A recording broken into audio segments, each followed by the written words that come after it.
the 18th century. So am I. We're all getting there. All right, so here's what we need. This will need to be removed when... Hold on. I like what you did. Yeah? Yeah. Good. And the colour was nice. The color is nice, but move the blue box down below. It's a blue box highlighting left it. on. It's highlighting. I've done that already. You did it already? Okay, good. Can you catch up? Oh, come now. Okay, so this will get removed after Spring sings. Yeah. And what we want to do is bring the table back out here. No glasses. The little table, yeah. The little table. We're going to put the microphones on it. And do we have a little flower arrangement of some sort or a plant or something that we could put on this table? Because I think our candle holder is too big. If not, I'll go to the PLR and steal the one that they have there, which is I think that's a grand idea. I could just go do that straight okay. away. Why don't you And I'll move steal the table one over for onto this side where we're going to take the microphone stand. yes? So if we can get the PLR, that would be great. Are we going with the over-ear mics? No, they're going to Okay. just use these handhelds. Okay. So once Spring speaks, we remove this, put the table down with the Leave it on that through leave the it thing. on the back through the thing to the And very then end towards the end of the tea tea break. break. Well, right when we send people off to tea break, we'll put it up. Put it so up. it'll stay up through tea break. Yeah. We'll rearrange. And oh do you my know God, anything about- Kiva has no slides, so we No slides. can So during the tea break, I can turn it off and go do what I want. exactly. And then that's me for the day. And then that's you for the day Till tomorrow morning. till tomorrow morning. Ach so, maybe 4. Sitzen wir doch darunter, oder?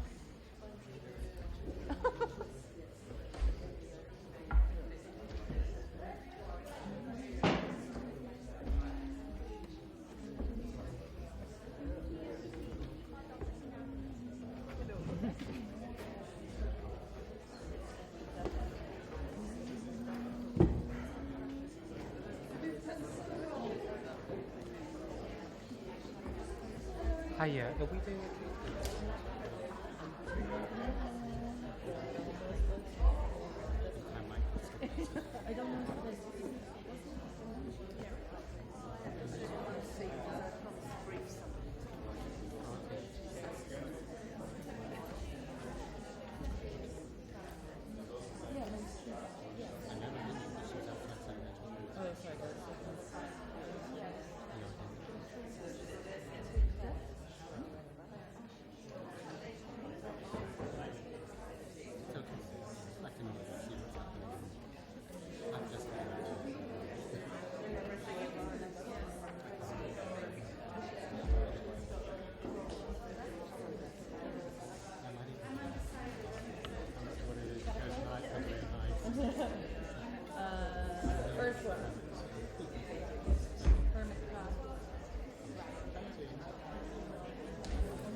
That's one. You were talking about 70 languages, weren't you? Yeah. Are you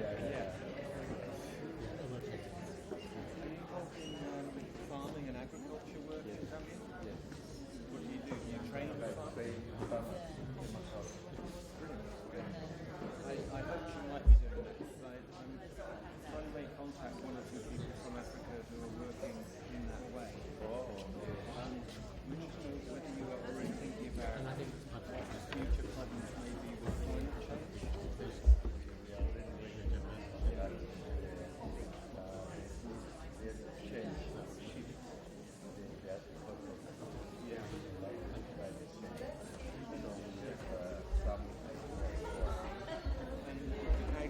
shifting, mainly do you think that normal permaculture will be successful? Yes, we are.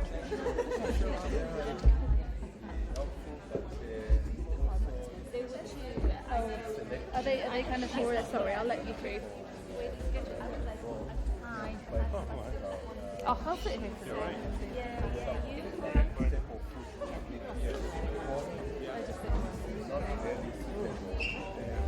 Don't worry, if you want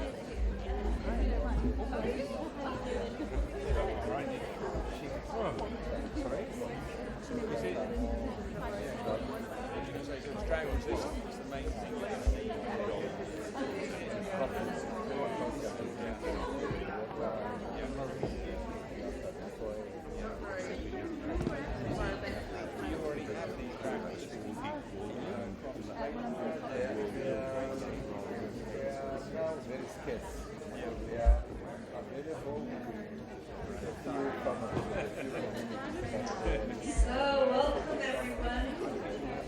And we would love you to move closer. We would love you to move so close that we actually fill the chairs here in the circle first. So please come and fill these chairs and then come and fill the bottom rows. You're invited, we're all invited to become more intimate.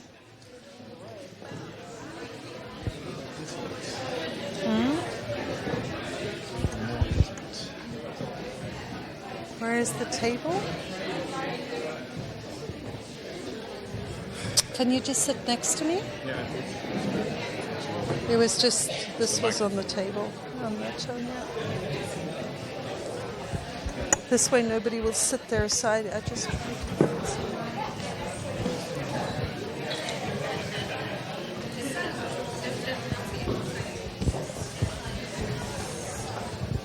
Hey, maybe you can also speak here.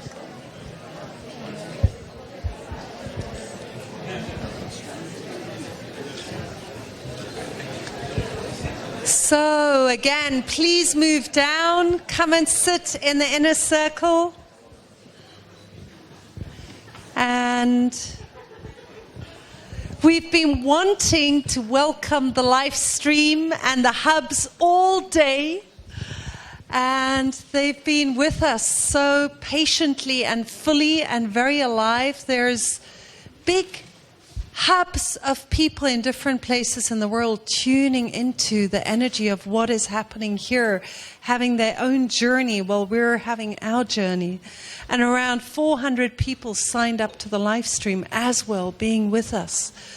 So let's just take a moment to presence them and bring them here into our awareness, awakening into consciousness, so also the consciousness that our community is in that way bigger than it seems. Yeah, and welcome. Maybe we can... Do they see us waving if we all wave to the camera for a moment? Hello, guys. Really happy to have you with us. Can you feel the happiness coming back? I can feel it. That was nice. Great. We are going to have this afternoon a special sharing space. And today, one of the topics of awakening to consciousness keeps being this deepening into listening. Deepening into listening to the other voices. Deepening into listening to other cultural spaces. Deepening into actually listening to the messages that have been given again and again and again and have not been listened to. So that's also what we're here to do today. And we're going to start by listening to a different culture. And there were a few cultures this morning that weren't also invited to step up specifically. You know, we said we wouldn't be able to remember everyone. So, special welcome to the Fertile Crescent. Special welcome to China And we will start with a song from China, from Spring.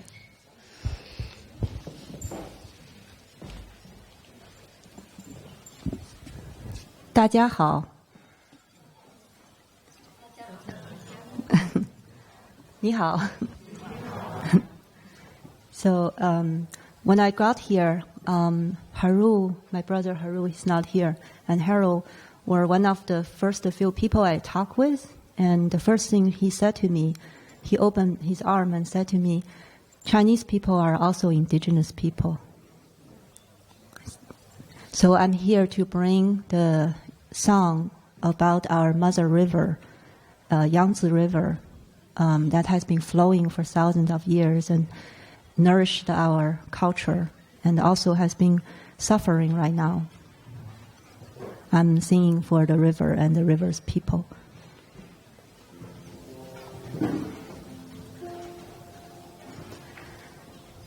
朝辞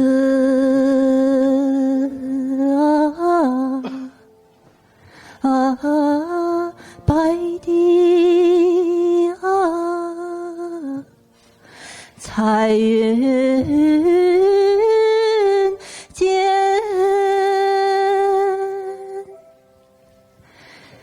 千里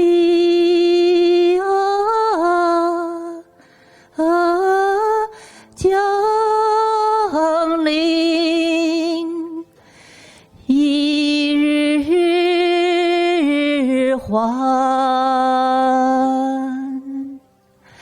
两岸猿声啼不住，轻舟已过万重山。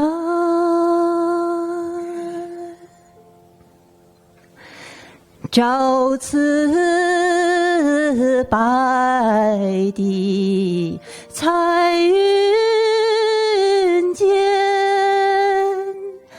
千里江陵，一日还，两岸猿声啼不住，轻舟已过万重山。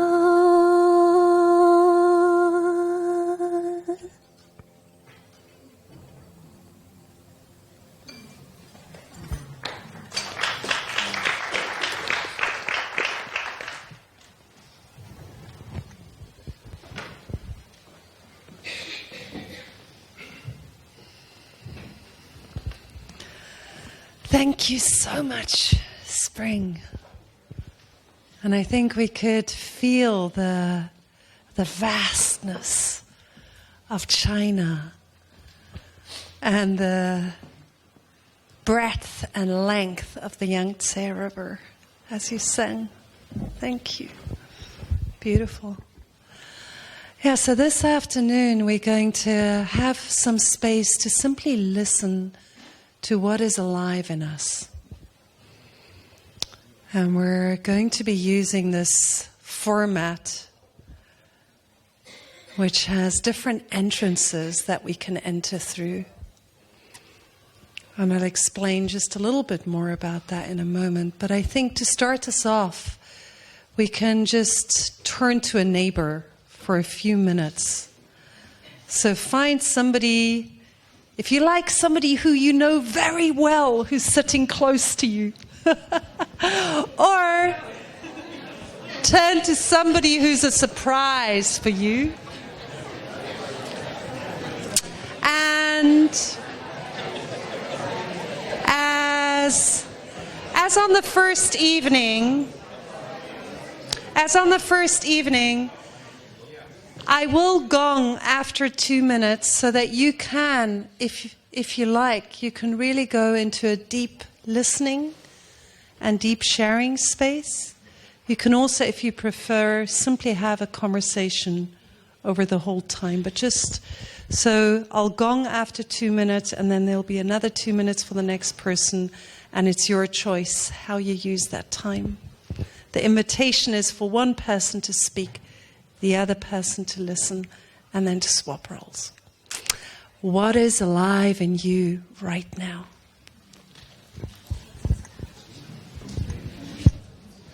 I would move these to the front of the gate. You can't really see them. Or should we have them here? So you can step in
We don't want people to talk about it. Exactly.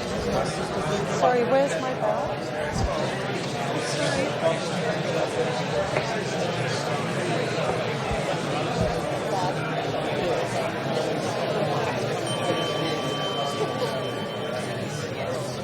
Just time to swap roles.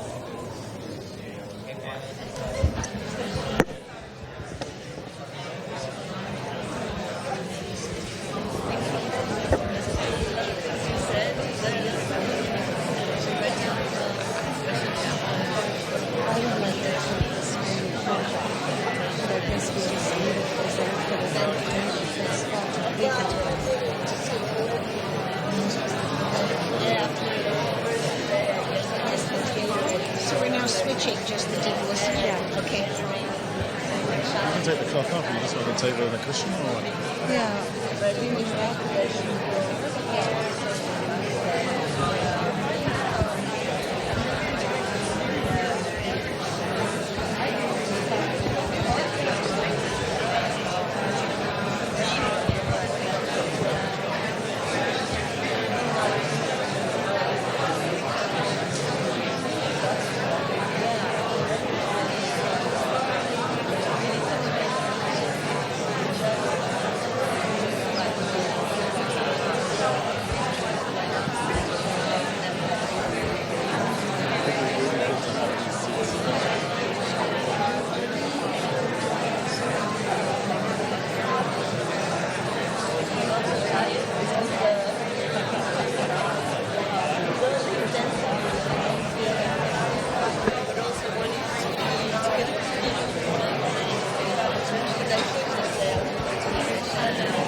Wow, and we can notice somehow that our group field is becoming more coherent and more sensitive. We're moving much faster in and out of spaces together. So thank you. Before we can fully start, we need the people at the back to come forward. So please do come forward. And we also need the places here to be filled. Because the witnessing here is more than witnessing. The witnessing will also hold the space for the people in the center to be able to express. And the quality of our allowing the energy that is being expressed to land in us, be in us, the quality of our listening, the quality of knowing that whatever is expressed is a part of us. This is going to infuse the possibility of expression here. And the space here at the center is like we're going to open it up into a big stage where we honor whatever is spoken here as part of our bigger journey together. And what we're most committed to is to bring authenticity into the center. And we know sometimes it's nerve-wracking. We can be nervous to speak in front of people. So then that's part of our authenticity. And this is a space for whatever is alive in us. So maybe we can, even after these conversations, just feel also what is the emotional tone also? What are the feelings that are moving through us after these days? And we're going to invite you to come into the circle and to choose a pathway. There's grief. And we have reasons for grieving. There's fear. We heard today, it's too late. There can be reasons for fear. There's optimism. We haven't heard much about the reasons for optimism, but we've heard about the commitment to optimism, especially from Christiana. The necessity for optimism. And there's a space for consciousness. And lastly, there's a wild card. A wide open space for whatever else wants to come through you.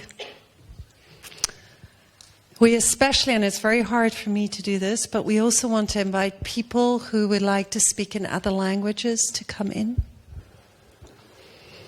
And we're going to invite us as a group to start with shorter contributions. 1 minute, 2 minutes, and then we can see how we go to open up the space as we deepen into sharing. And there's a microphone here, so you can come in. Also, if you're in the center, just go outside and enter through the outside. Yeah, I think that's it. Is there anything you would like to add? That's good. Okay, so let's take a moment of silence and then I'll ring the bell which opens our sacred space of sharing. Wherever people come together to share from the heart, sacredness enters.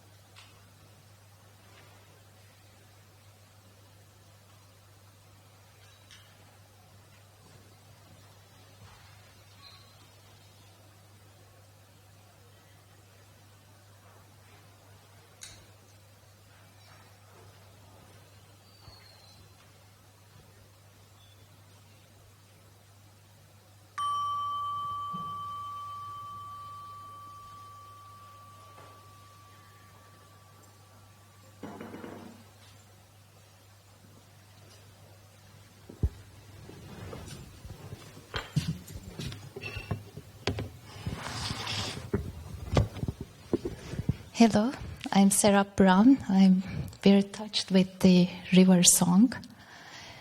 And I would like to read my poem on water. And I would like to invite a piece of music by Ernesto Cortázar to go along with my poem. The poem is I am you, you are me. I hear your rain. I see you falling all the way from the sky and landing softly on my skin. With your all presence, I feel your strength in that very gentle being. Traveling thousands of kilometers from ice to steam to water, in your many different states, through the mountains, traveling with strong winds, big waves. How did you ever find me? I gently whisper to the raindrop on my skin. Looking at this miraculous coincidence, I have never been away from you, says water. You are me, I am you. I'm in your tears, in your sweat. I'm the one that circulates your blood to your heart. I am the water that you drink every day. Look around, says water. I'm the one that gives blue color to the sky. I'm the messenger who connects you with your sisters and brothers over the ocean. I am one, my dear. Today, I'm on your skin. Tomorrow, I will be in your lungs through the breath you take.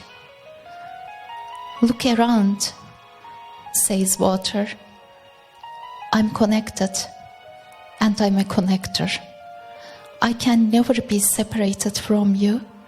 I am you, you are me. I pause to this miraculous understanding that I am water, water is me. Then I look more carefully. All I see is a bit of trace of the raindrop. The sun is shining behind the clouds. I see the steam through the leaves of the tree. The trunk is perspiring with warm sunshine. I hear your water. You are on that leaf, on and in the trunk of that tree. You have a mission of giving life, continuously busy, connecting each one of us within and beyond. And I try to imagine, what is it like to be water? What is it like to be water?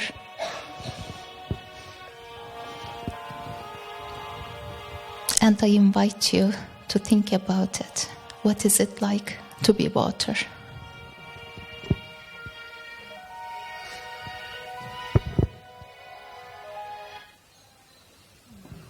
Thank you.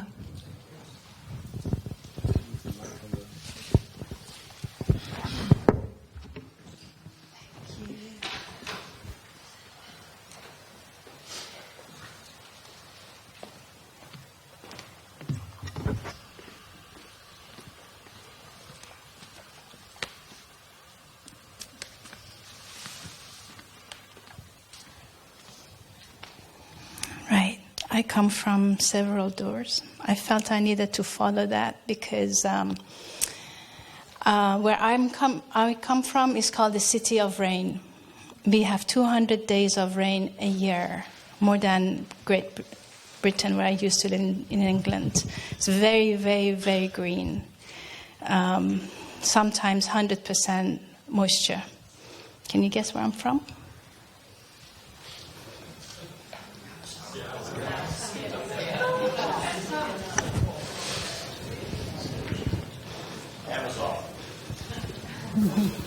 I'm from Iran. You don't know that. I'm from the city of rain. We have 200 days of rain a year. So I just felt I needed to follow from water because people don't know my place. From the Hyrcanian forest, we used to have tigers. We had lions. The last Persian lion died 5 years before I was born. My grandmother talked to me about tigers. She had memory of tigers. We still have bears. We still have wolves. We have leopards, cheetahs. I'm also very angry. I was very angry because I've been working on this thread of the Fertile Crescent for a long time. And been holding this thread with my dear friends here. And I've had friends from northern Syria, from Rojava, who we had to discontinue our conversation for the conference because they were being bombed. And we couldn't continue the conversation. So I'm angry about that. And I'm angry that we were forgotten. And that we were not known, first of all. You don't know my ecology. You don't know my landscape. You don't know my people. And then we were forgotten.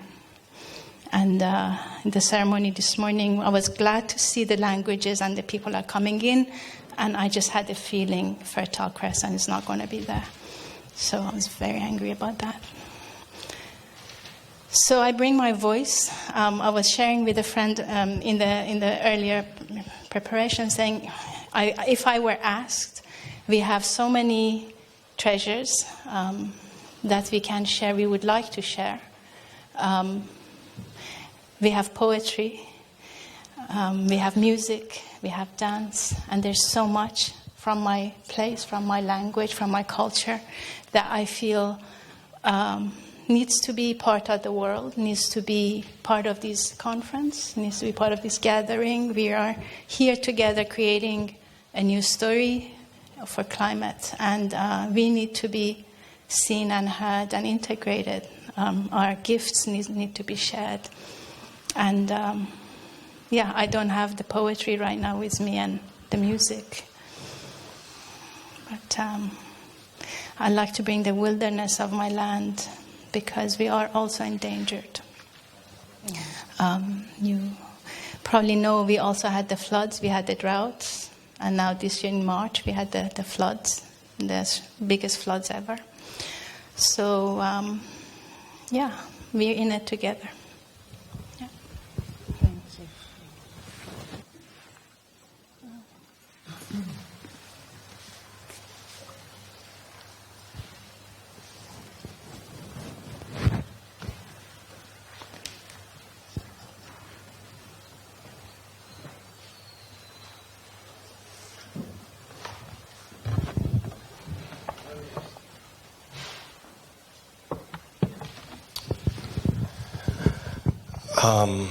My peoples are from a land near Iran. That strip connecting Europe and Africa that empires have fought over for thousands of years, who were colonized and enslaved and raped 80 or 100 generations ago. And that place that has many, many names today called Israel or Palestine.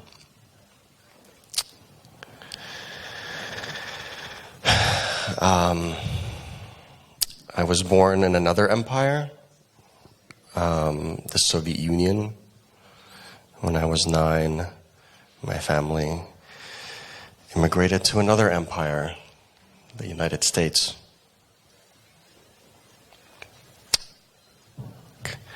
My peoples, I think, have struggled to maintain connection to their indigenous ways, to honor the fact that the earth doesn't belong to anyone, and at the same time assimilating and being complicit with empire. I think my soul has always yearned for some kind of a reconnection that's been awakened even more in the last 5 years, in learning that we are almost perhaps done with our project of destroying all life around us, and a kind of spiritual archaeology to find the indigenous parts of my own Jewish tradition, and to learn from other indigenous folks, especially those that still have an unbroken chain of memory of how to be in living relationship with all of our kin, not just the human kin, but the plant kin and the bird kin, and the micro kin underneath our feet, and the clouds and the sun, and not just to talk about it in beautiful, powerful language, but actually to sit in ceremonies, as we were taught this morning, in real ceremony. So I am deeply excited that I think this conference is starting to shift towards uplifting and centering, not just uplifting, towards centering the voices of indigenous folks, especially those that still have that memory. And I hope, I request that we make as much space possible to sit in ceremony with them.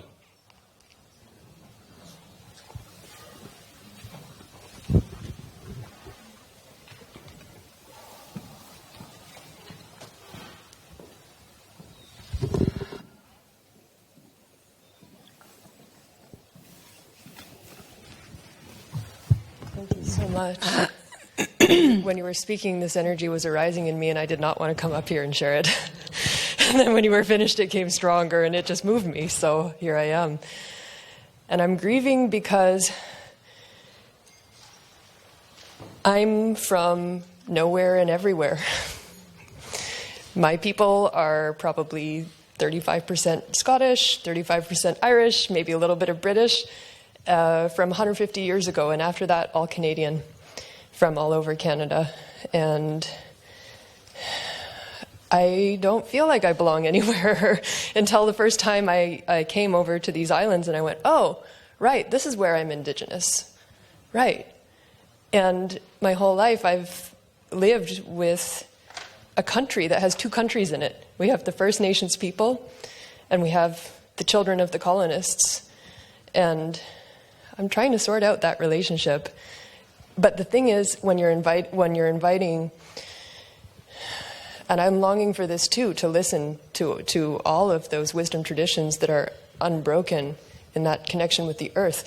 And I need to stand here and claim that mine is also unbroken in connection with the earth, because it's my cellular memory, it's my soul knowledge, and I'm Indigenous too.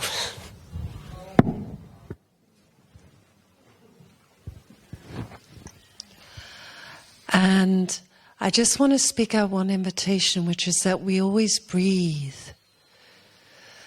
between one contribution and the next contribution. Thank you.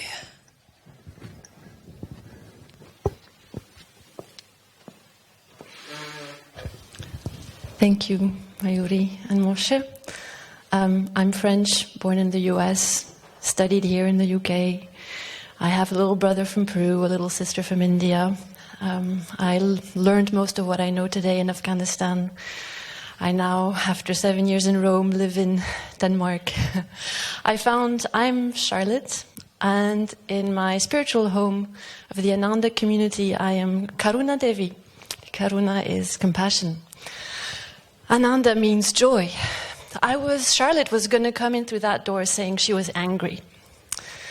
And she or I am or was angry because of the separation that seems to stick to us in this world, which is part of Maya, part of this collective trance. And I've been a UN technocrat, we can say, part of the establishment, working in sectors that separate things and working with metrics that reduce things.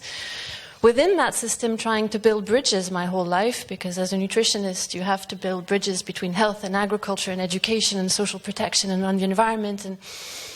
And then I decided to leave all that to try to bridge that world of the establishment and sectoral silos with the world of consciousness, which I awoke through Ananda.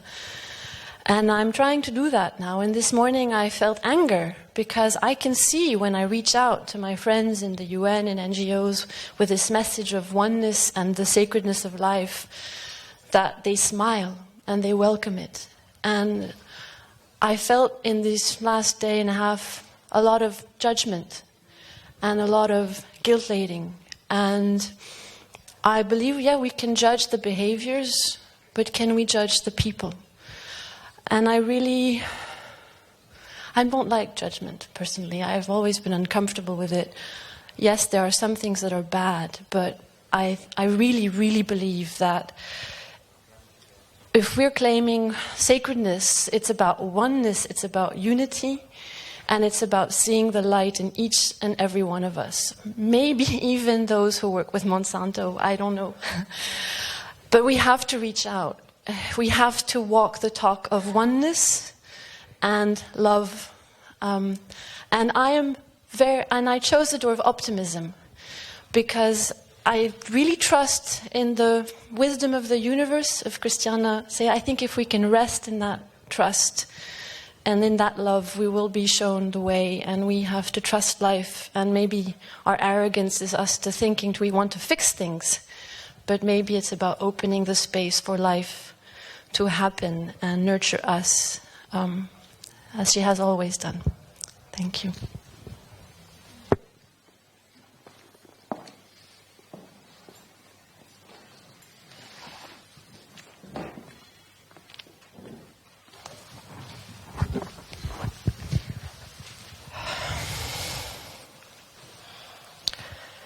I was 14 years old when I heard the first time about the Holocaust, and I'm German. And it had an extremely devastating effect on me. And I'm still struggling with this.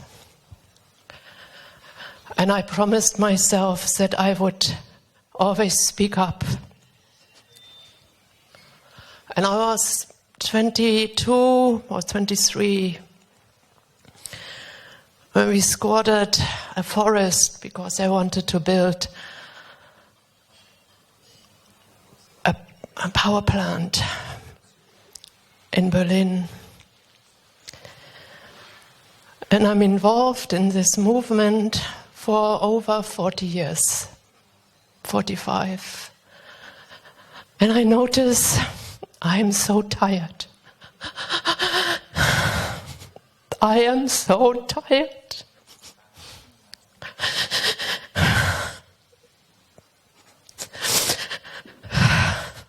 I wake up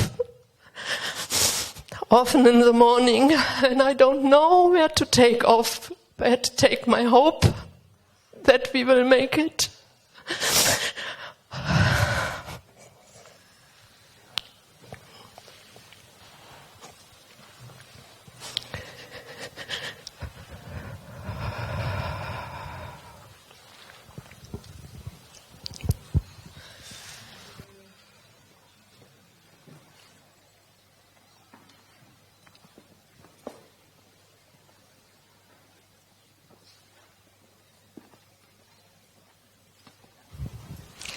I came in through the wild card because for the last year or so, actually it was Beltane of last year, I've been writing Consciousness is the Wild Card. And I've had my journey through grief and my journey through fear and many, many sleepless nights for probably at least a decade, and still go there sometimes. But I'm believing that really the synthesis of all of this is walking through the grief and owning it, and walking through the fear and owning it, and consciousness being the wild card that then leads us to this optimism. So, you've been pretty guided the way you've laid this out here. And there is something called the black swan. There's this concept in complexity science called the black swan, and I'm certainly no expert in it, but it's the concept of a highly improbable event. And so I believe in calling in the black swans because we don't know what form it's going to take. I am an energy healer as well as a writer and a filmmaker, and they all kind of, synthesize together. And so I've written a novel about reversing climate change through time travel. And why not? Why not think about other timelines? Why not think about the quantum? Why not think about connecting with the star beings, the angels, other realms? I'm not talking about not taking responsibility. I'm not talking about just doing a deus ex machina. But that's why I can still come in with optimism. And so I want to honor my friend who I haven't met now. I've spent a lot of time in Afghanistan as a journalist, and so I do speak Dari, Afghan Farsi. So a little bit of a poem that I do remember. Bishanu azne chun hikayat mekana as Jedi ha shikayat mekana. And this is the beginning lines of the Masnavi of Rumi, of Maulana Rumi. And what it means is, listen to the reed flute as it tells its story.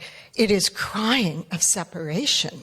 So that is the root of this. We're crying of separation from our source. We're crying of separation from Mother Earth. We're crying from nature deficit disorder. And so it's really in this synthesis, in this reconnection, in this wild card that I am choosing to find hope.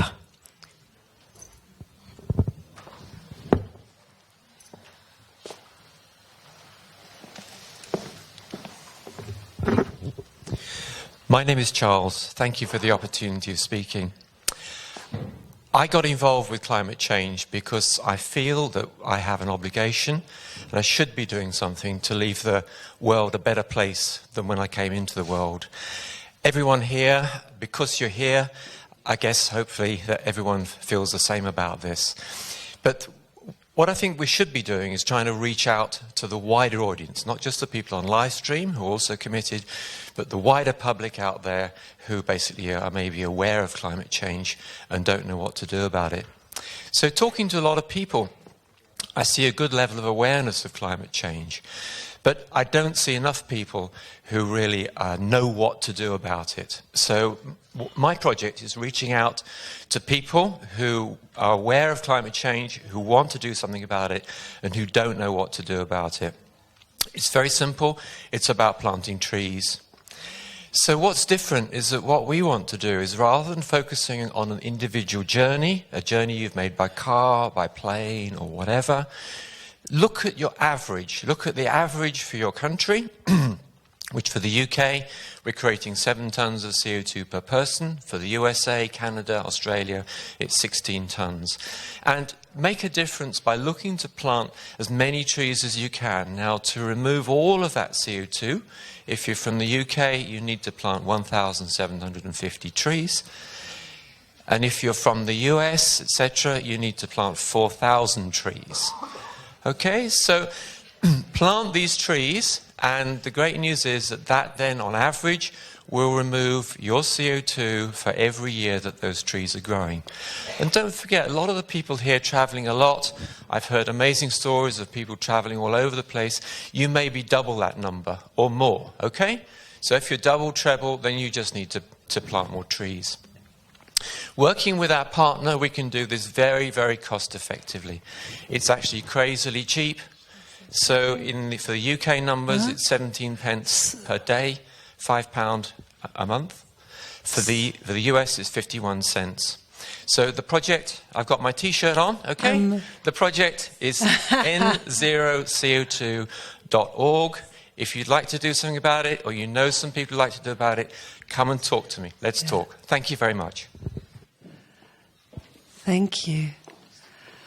And just as a reminder, we're encouraging in this circle to express feelings and how you are. Thank you.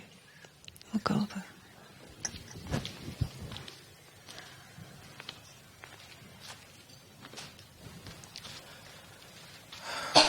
Thank you.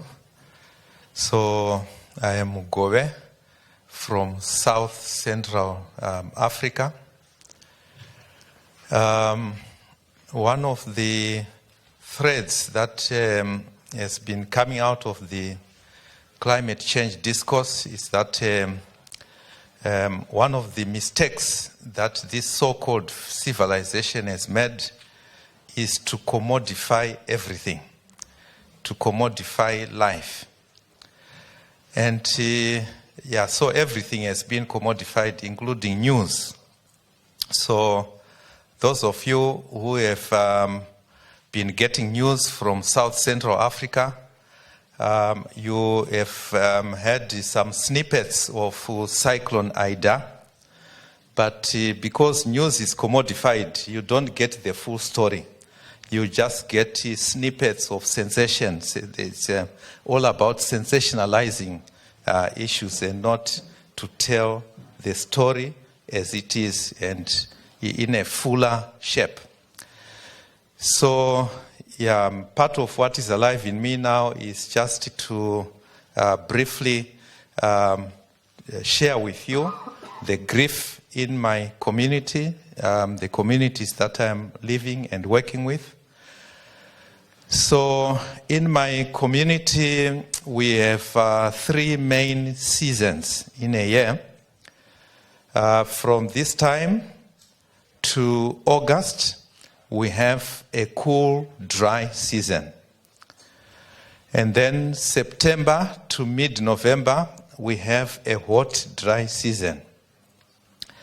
Then from mid-November to March, we have a hot, wet season.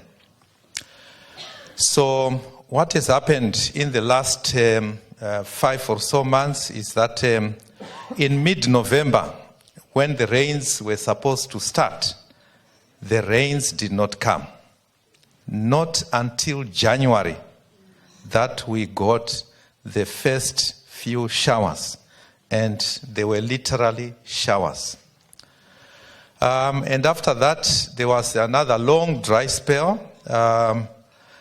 So March or February and March, there was hardly any rain. Then towards the end of March, that's when Cyclone Ida came. And within a few hours, the rain that was supposed to fall over 4 or 5 months fell in a few hours. And we had people literally being washed away. So like in Chimanimani district of Zimbabwe, we had a settlement which was in a valley. It's a mountainous area. And when it started raining, people moved to the police station, which was in the middle of the settlement. And about 200 people gathered there. And the rain was coming through the night. So at about 12 midnight, the 200 people suddenly found themselves marooned. So somebody from the edge threw a rope from a tree towards the police station. So a few people managed to use the rope to escape from that island. But most of the 200 people were just swept away. After the cyclone, all that remained were just some huge boulders, which were not there before, that had moved from the nearby mountains. Now, the cyclone affected merely the coastal region of my community. But the larger part of the community was affected by the drought. The drought has affected more people than the cyclone. So the people in southern Zambia, the whole of Zimbabwe, they have had 100% crop losses. So that means for the next 11 months, they need food. And water scarcity is a big issue. And for most of these farmers, they've even lost their seeds. So come next season, they will need to get somewhere to start being farmers once again. So it's a much bigger story than just Cyclone Ida. And I just wanted to share that part of what is happening in my community. Thank you.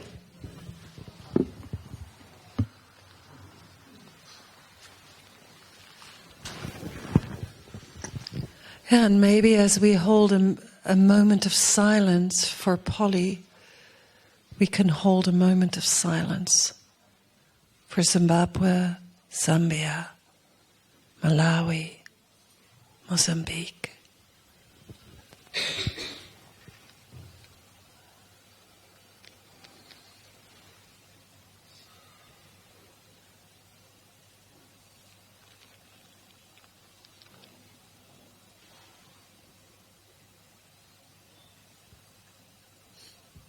And feel what happens to us if the information doesn't just go into our minds, but touches our very hearts.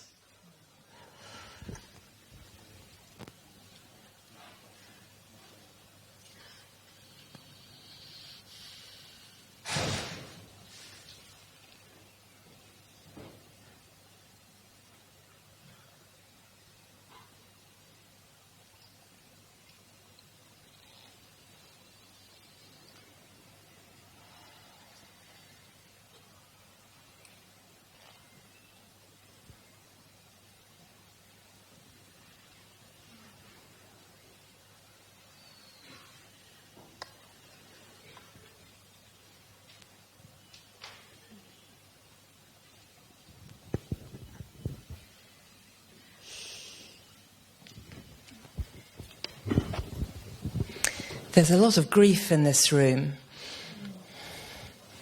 and that's not going to go away quickly. It's not right that it should. It honours the reasons why we're grieving, and I've had tears in my eyes a lot of the time I've been here, and flowing today.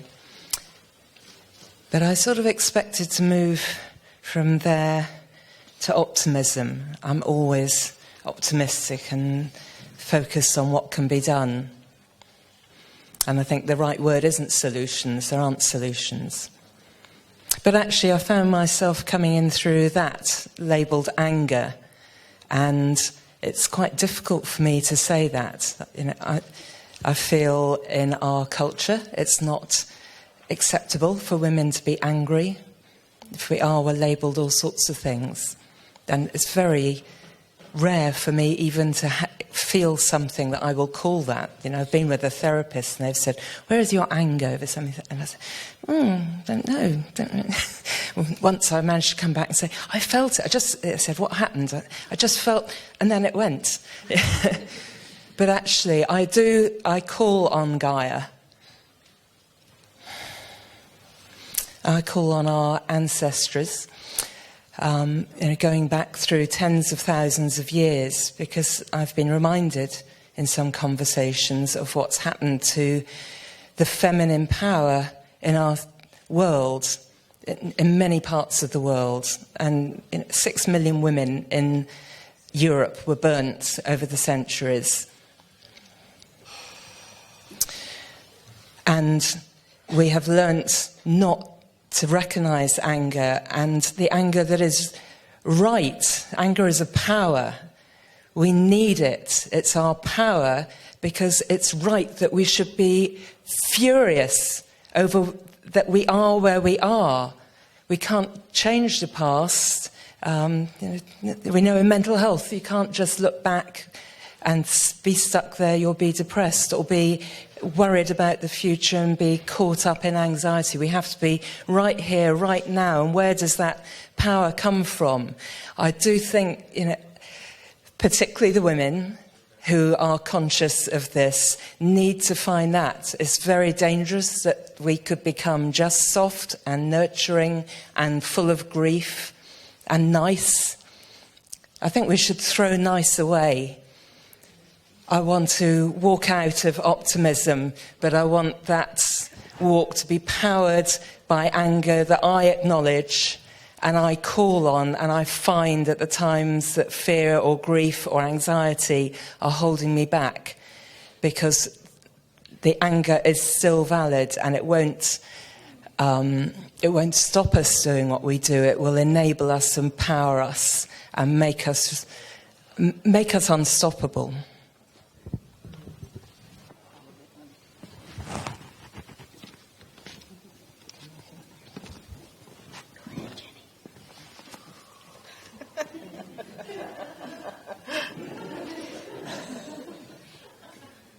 Tēnā koutou katoa. My name's Jenny Rowan. I'm from New Zealand, Aotearoa, and had a promise to myself not to do this.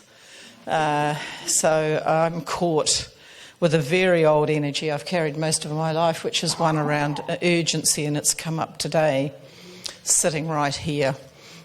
And so what I know after many, many years of managing that and using and being with that energy, which has actually given me an extraordinary life, I need to stand here managing that differently now, in a way that has puts me in a different place, in a different conversation, and the only conversation that I want to be in. And I'm inordinately grateful to you, Stephanie, for bringing me from the bottom of the world to this place.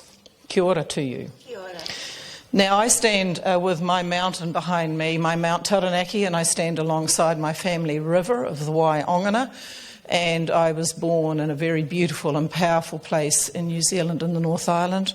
And I'm a fourth generationer, and my ancestors, thank you for reminding me I am Indigenous here in Scotland, when they left, when babies were being fed gin, and because the water was polluted and you could hardly see in front of your face in some parts of industrial England.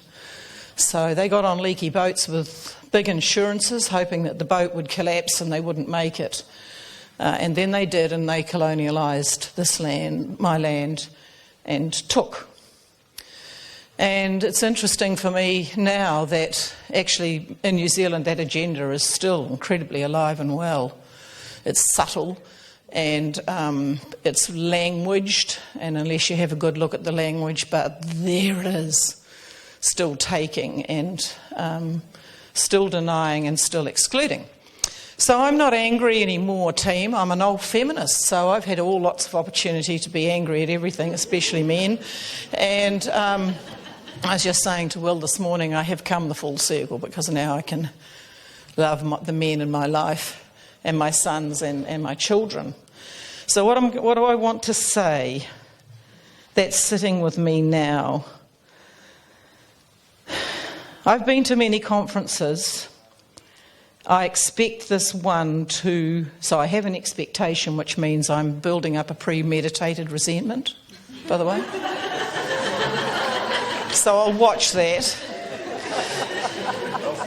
Yeah, I'll watch that. But I do, because of the work you've done, Stephanie, and those of you who've been utterly, it's been your life, do expect something to come out of this. And your challenge has constantly been to those of us in New Zealand about making sure we do something when we go home. And so I'm really interested in what all of us are going to do when we go back home. And I am running a workshop, won't do the commercial plot on that.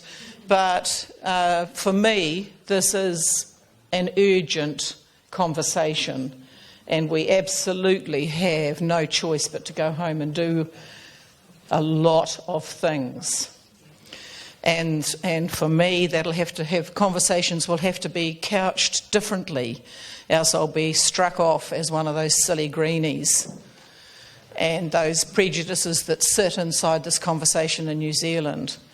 So grateful for the knowledge that I'm gathering and mind rearranging and resetting on language and words. But by Friday, and God knows where I'll be by Friday, given some of the journeys I've gone on in the last 48 hours, I'm really interested to have a group collective. What are we going to do? And because collectively, I'd like David Attenborough to be quoting us on some of his documentaries. That's what I'd like, I'm limited in my imagination on what you can do, Stephanie. But, that level of international exposure, as well as some taki or some mana or some mantra that we can individually take back home on behalf of ourselves to each other. So, kia ora. Thank you. Take care, everybody. Thank you. And again, I just want to say one thing, which is looking at the time. I think this is it. The people now standing, we're definitely not going to be able to listen to more.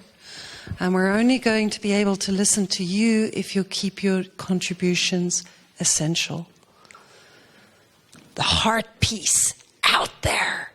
Yes. Yeah, about the short part and the simple part, it might be a bit difficult because I come in with a lot of complexity and with a lot of different emotions, ranging from the gratitude to be here and to be meeting people who are doing amazing things, through anger and annoyance at some of the elements of how the conference unfolds and is also being directed.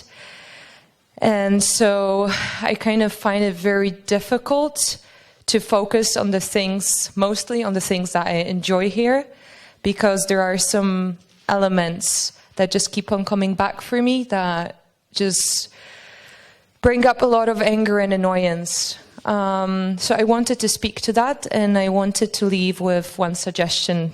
I wanted to leave it on the table. So the one thing that really triggered me on the first night was the using of a Hawaiian song with no Hawaiians present in the room, with no origin of the song given, with no notes about whether we have consent to use that song. And it is a very dear subject to me because I've spent a couple of months in Hawaii and I've seen the Hawaiian struggle, economical, social, political, and I've been blessed to learn from them a lot about protocol and about respecting the land, but also respecting the elders, which leads me to the second point. I've been really mad about the fact that the indigenous leaders that have traveled from all around the world have not been acknowledged on the first night, that they have not been given the space to be seen. And I feel that's just a part of a wider problem. And I've been talking to some people around, and what keeps on coming up is that, it's Finnhorn. Everyone has loving intentions. And I do understand that. And I know that putting an event like this together is a huge amount of work that I could probably not pull out. But I do believe that, especially in communities like these, where you're here to keep each other accountable. And I know that some people have done that for me already throughout the 2 days. So I do feel the trust and confidence in coming up and doing the same. So that's the second thing. And I do not want to bring that anger and annoyance in here because I do not believe it to be constructive places to be speaking out of. I do believe in them being constructive emotions to lead us into looking for solutions, but not necessarily, bringing that forth. So I'm going to, keep that and deal with that by myself. But what I would also like to suggest, what has been coming up for me a lot, is that I've loved all the speeches, and they have left me very energized and with a feeling of a lot of agency and potency and the will to just, grab whatever I'm feeling and go out into the break and talk to other people and look for solutions. But what has been following the speeches has been like the way I felt it is that my air is coming up, like a balloon is being pumped during the speech. And then before I get a chance to taste the air and take it out and share it and, do something with it, it's being kind of squeezed out of me. And so I just wanted to maybe suggest that maybe after the speeches, we just leave it at the speeches, not maybe necessarily have a tune in the way that it's being done, because I also believe there are different ways of like spiritual practice and different energies and tones to our practice and the way we process things. And I have felt that what I've been guided into is something I totally do not resonate with, and it actually takes my energy that has been built up by those speeches and by those ideas away, and a lot of annoyance has come up. So that would be my suggestion. Thank you.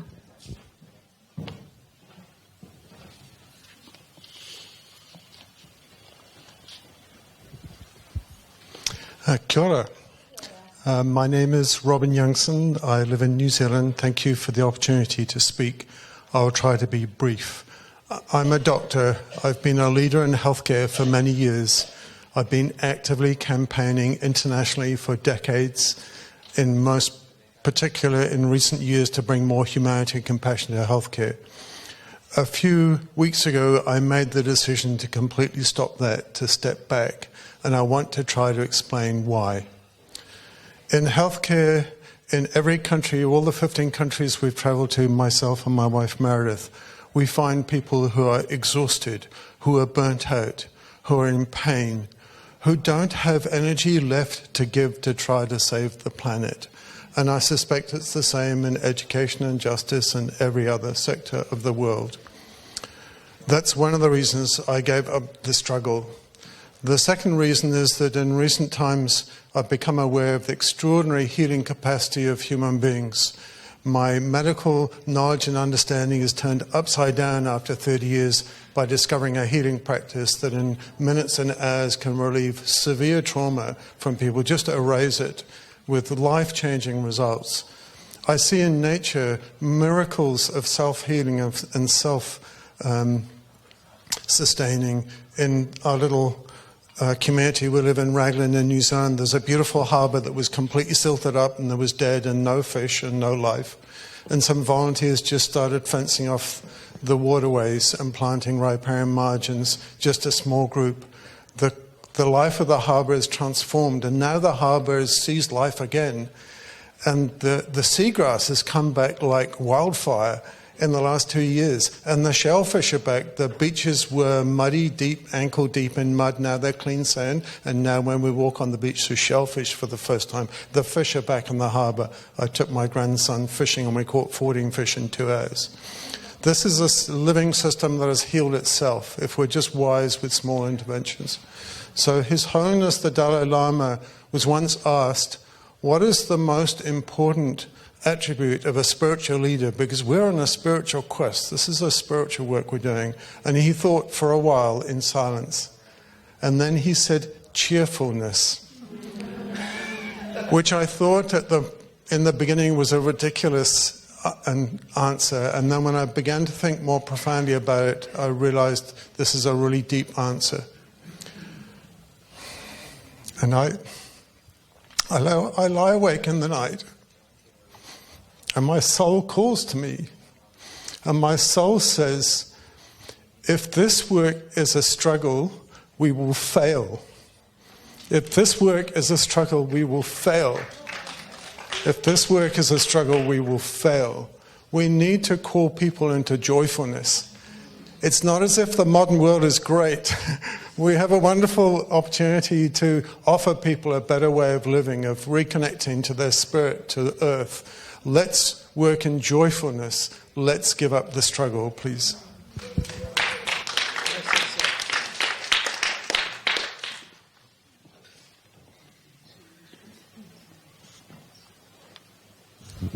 So, my name is Fatima.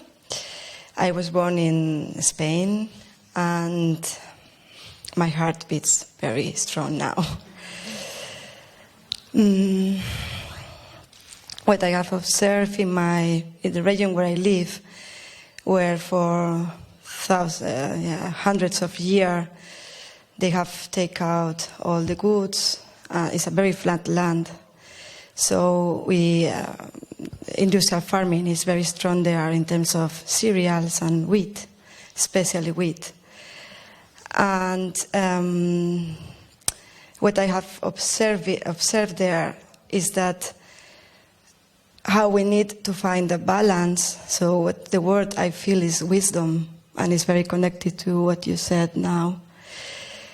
Because I think we love to do action, and we love to do things, but if we don't stop and observe, we get lost in our actions, and we again make some mistakes, and we don't have the space to really observe. So the other word for me is observation, because what I have observed in the place where I live is that it's the perfect place for solar energy and also wind turbines. So now the little places where there still had some forest, because are more hilly, and it's like a hill and then it's very flat, is now being replaced with a lot of wind turbines, which is very green. But if we don't stop and really observe, we get lost in it. So I remember a teaching that I follow Thich Nhat Hanh, Zen master, and this Christmas I had the opportunity to be in a retreat there for the New Year's, and to find the balance between contemplative life or observation and action, because then you can really see moment by moment what is needed and trust in the natural intelligence of the things. Because if we get lost in action and I just plant many trees, it's a great idea, and I'm doing it in my land, in the project I'm starting there. But maybe I get lost in the action, and I need also to give some space for other things. So I think we really feel we need to do, but also not to do is very important. So we can stop and observe and really walk together with the rhythm of nature, so that maybe wisdom arise and we can do something together. Thank you. And we're going to have time only for 2 more people. So the 5 of you are going to have to decide. And also only if you give each other space.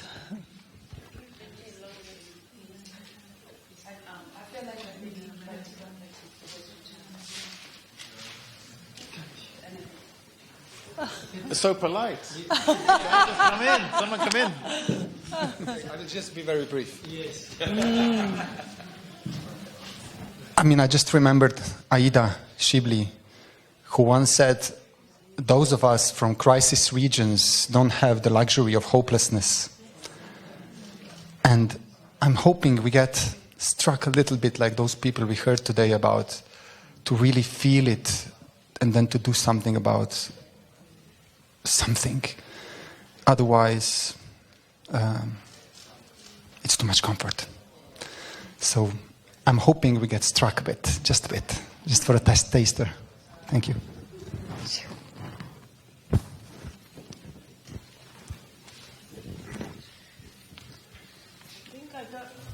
I don't want to speak so much. Yes. I want to reference us to the churning in our bellies.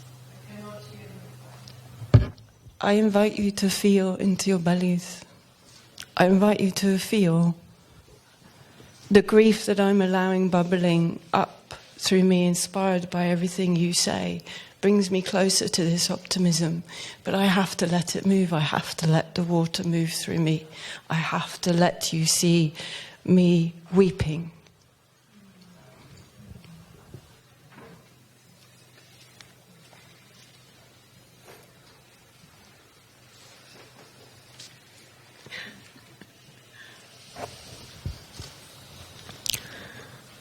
What I want to know is,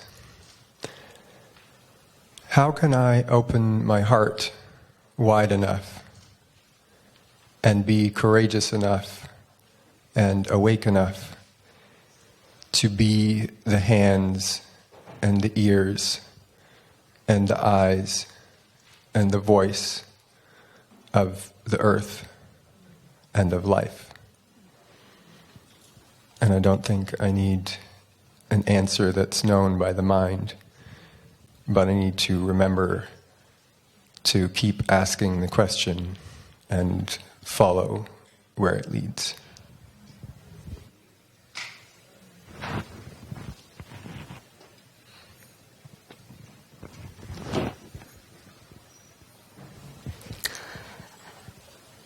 I'm Spring. Years ago, I would never thought I would come from optimism side. I spend most of my time in the grief. But today I do feel optimistic. I think in the past few days we've heard a lot of model explaining what's happening, like the modern civilization is a mistake. We've gone too far in one direction, and I've totally part of me still resonate with that narrative, and I have spent a lot of time feeling angry and asking why we're doing this to ourselves. But I just want to share a message through my journey. Today where I am, part of me refuse to believe it's an absolute mistake. I'm not saying we are going to not change and keeping the old way. Of course not. But I do believe that Gaia has an intention of evolving us to this point. I cannot speak that intention intelligently with words because I don't think there's words specifically. But I feel it in my heart. I feel it in my body. Like all through this destruction, all through this chaos, there is a clear intention that will bring humanity, bring life forward. And I see that in my own work. The modern scientific way of thinking, the linear way mentality that has brought us construction, I actually use it to reinvent a very ancient form of tradition in my culture, and I give it a new life form. And that has bring me hope and joy and optimism. Thank you.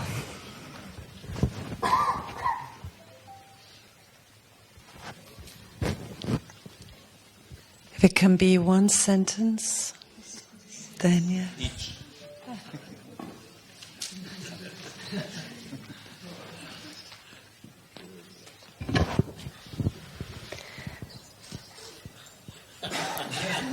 Better make it good, huh? I'm frightened.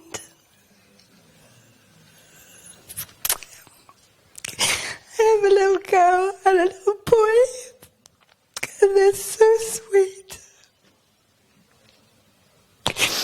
And I don't want them to be scared, and I don't want them to be hungry, and I don't want them to be thrown into chaos.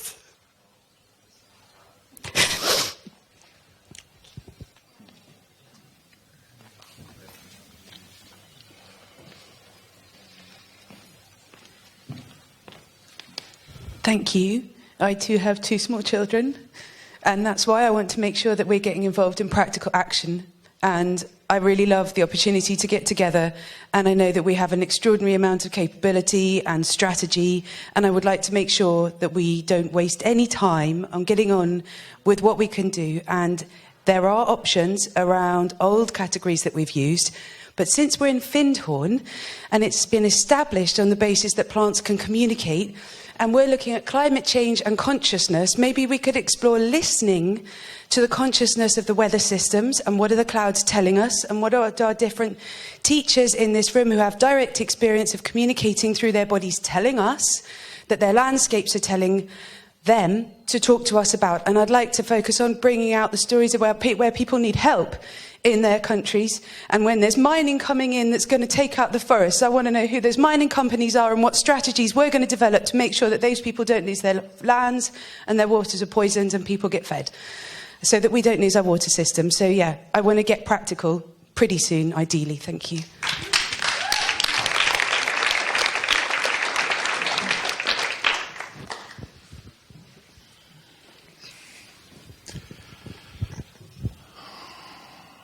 Thank you, everybody. Thank you for all your voices. Thank you for all your perspectives. Thank you for the different calls that people make also for the presencing of your feelings and your ideas. Clearly, we're all very different people working at different levels with different senses of what's needed and how we are. And that's the beauty of a gathering like this. And maybe as people brought their voices, and we call this weaving the voices because these are all different voices that we carry within us also, you might have found yourself identified with one or two and not so identified with some others and feel like this is right and this is maybe not so right, or this is my experience and this is not my experience. And today is also called Awakening to Consciousness, and maybe part of the consciousness that we need is the capacity to host all these voices inside us and to identify somehow with all of these voices. So I want to close this beautiful weaving with a poem by Thich Nhat Hanh. Also, you just mentioned him, Vietnamese Buddhist teacher. Some of you will know this poem, but it's an invitation to see if we can disidentify a little bit, to kind of soften our sense about this is right. Maybe it's also good sometimes to keep a sense this is right, but if we do that, how can we also hold the bridge to the other? It's called Please Call Me by My True Names. Do not say that I'll depart tomorrow, because even today I still arrive. Do not say that I'll depart tomorrow, because even today I still arrive. Look deeply. I arrive in every second to be a bud on a spring branch, to be a tiny bird with wings still fragile, learning to sing in my new nest, to be a caterpillar in the heart of a flower, to be a jewel hiding itself in a stone. I still arrive in order to laugh and to cry, in order to fear and to hope. I still arrive in order to laugh and to cry, in order to fear and to hope. The rhythm of my heart is the birth and death of all that are alive. I am the mayfly metamorphosing on the surface of the river, and I am the bird which, when spring comes, arrives in time to eat the mayfly. I am the frog swimming happily in the clear pond, and I am also the grass snake who, approaching in silence, feeds itself on the frog. I am the child in Uganda, all skin and bones, my legs as thin as bamboo sticks. And I am the arms merchant, selling deadly weapons to Uganda. I am the 12-year-old girl, refugee on a small boat, who throws herself into the ocean after being raped by a sea pirate. And I am the pirate, my heart not yet capable of seeing and loving. I am a member of the Politburo with plenty of power in my hands, and I am also the man who has to pay his debt of blood to my people, dying slowly in a forced labor camp. My joy is like spring, my joy is like spring, so warm it makes flowers bloom in all walks of life. My pain is like a river of tears, so full it fills the four oceans. Please, call me by my true names. Please call me by my true names. Call me by my true names, so I can hear all my cries and laughs at once, so I can see that my joy and pain are one. Please call me by my true names, so I can wake up, and so the door of my heart can be left open, the door of compassion. Please call me by my true names, so I can hear all my cries and laughs at once, so I can see that my joy and pain are one. Please call me by my true names, so I can wake up, and so the door of my heart can be left open, the door of compassion. The door of compassion.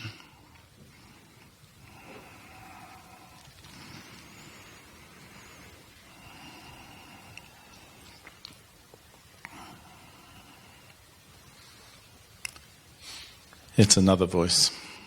It's another voice. It's not the truth. It's another voice.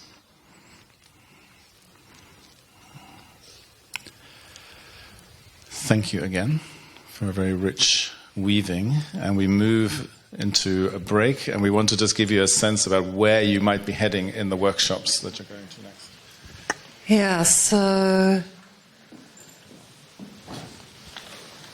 in a way, before we go there, I know our attention is there, but just to consciously also close the space that we've opened. And just give thanks again for the honesty, the authenticity. Thank you. Yeah. So here you can, for a moment, just see all the different places, the names, the titles of the workshops. I think most of you are clear where you want to be. And maybe all the people who are holding a workshop who are in this room right now could just stand up so we can see you. And if you're wanting to go to a specific workshop and you don't quite know where the place is, you can just go to the person who's here now. And then some are super easy, like Vandana Shiva is here in the hall. It's not so hard to find. And yeah, have a great tea break. Enjoy the workshops. And we will come back here all together at 8 o'clock tonight. You have a question? Where's the Gaia Pavilion? It's right here. It's right out front. In front of the CC. Any other questions? In front of the hall. Sorry? It stands for the park. It stands for the Park Lecture Room, and it's the building coming out of the Universal Hall. You'd look to the right, it's a stone building there. It's a room in that space.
criteria. I need some fresh air. Me too. The most beautiful days ever. I did for a while. I did. Yeah. I lost a bit of weight and then I lost the plot of it. Anyway, good to see you.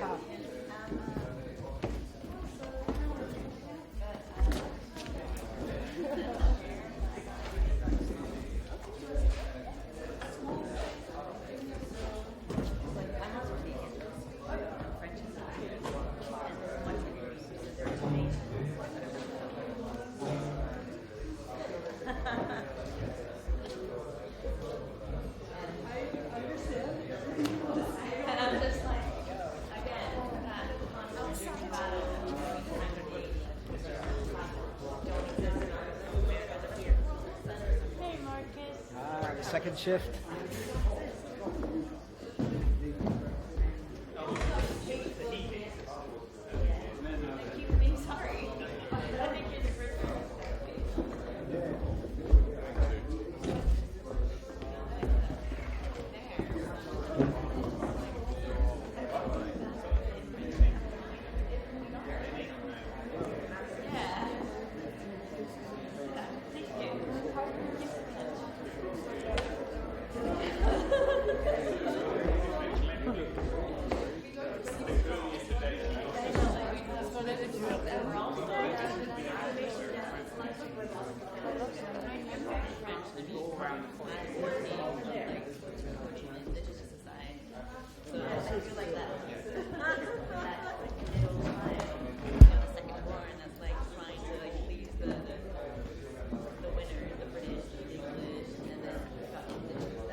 Yeah, I know where the old studio is.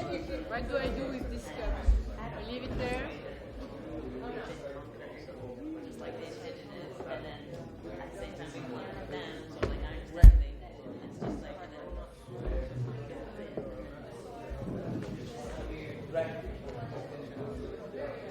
yeah, I was actually speaking to my friends, and I was like, I got so curious, don't talk to me. Like, no!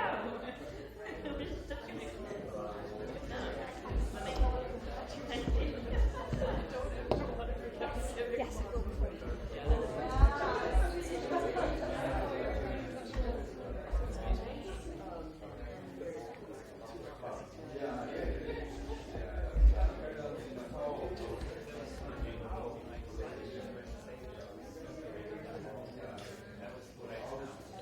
And how we just record noise.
mayor parte del tiempo en casi. con tu gente, ¿no? Sí, sí.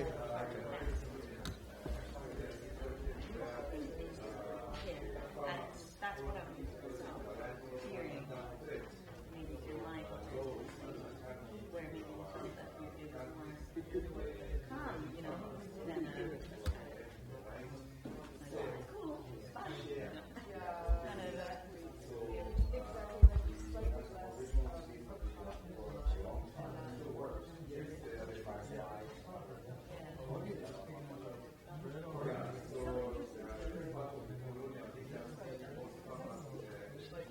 yeah. All right. I should.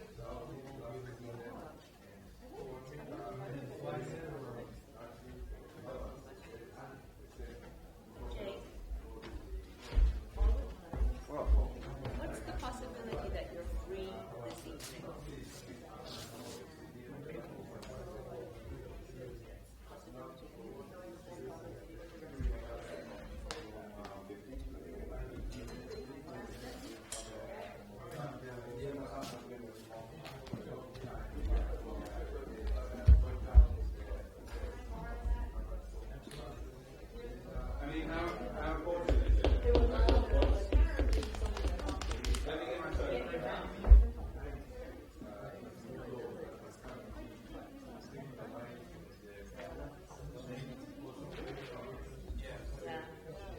And I think there's a lot of it both ways. Still that kind of struggle, you know, that village struggle where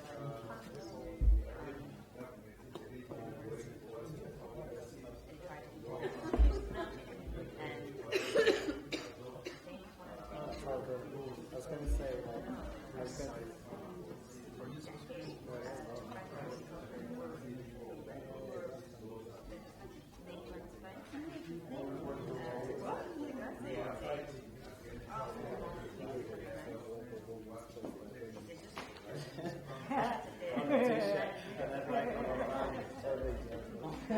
just see people watching. Or white people. No, kidding. For real. Yeah, for real. You know, fucking soybeans.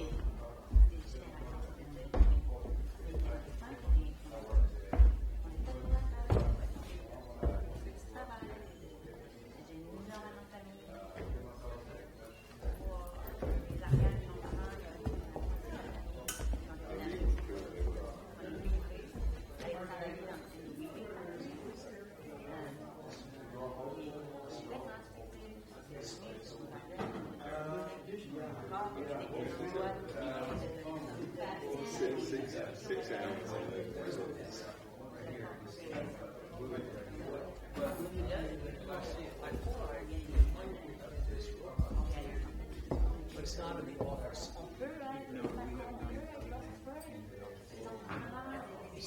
my last book.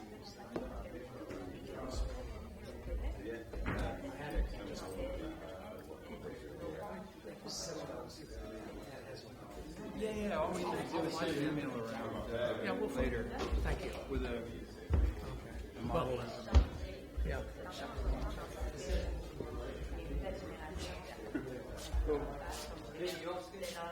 Yeah.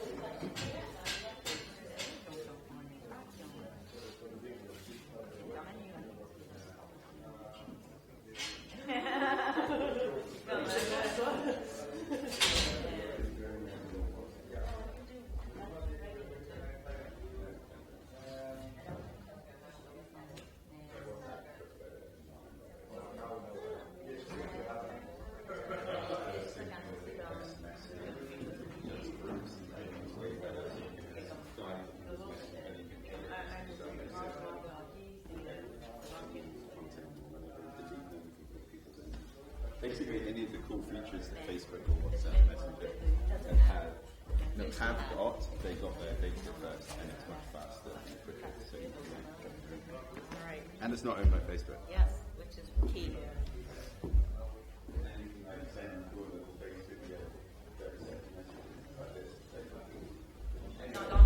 Enjoy your workshop, love.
please, and follow.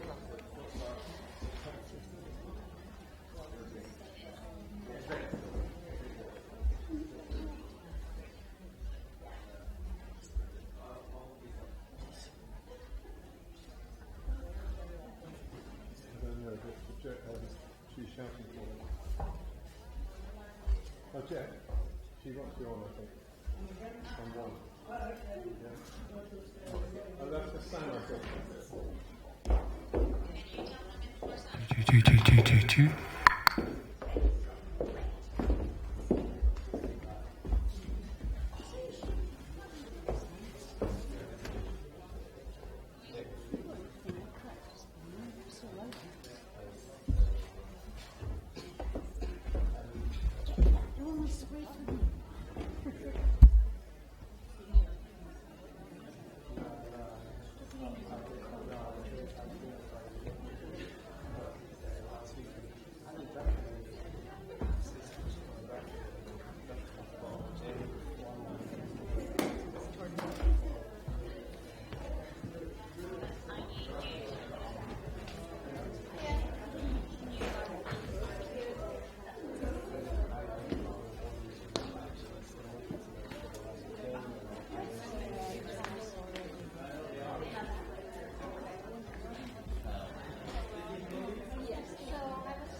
Two. Oh, so you've had it forever.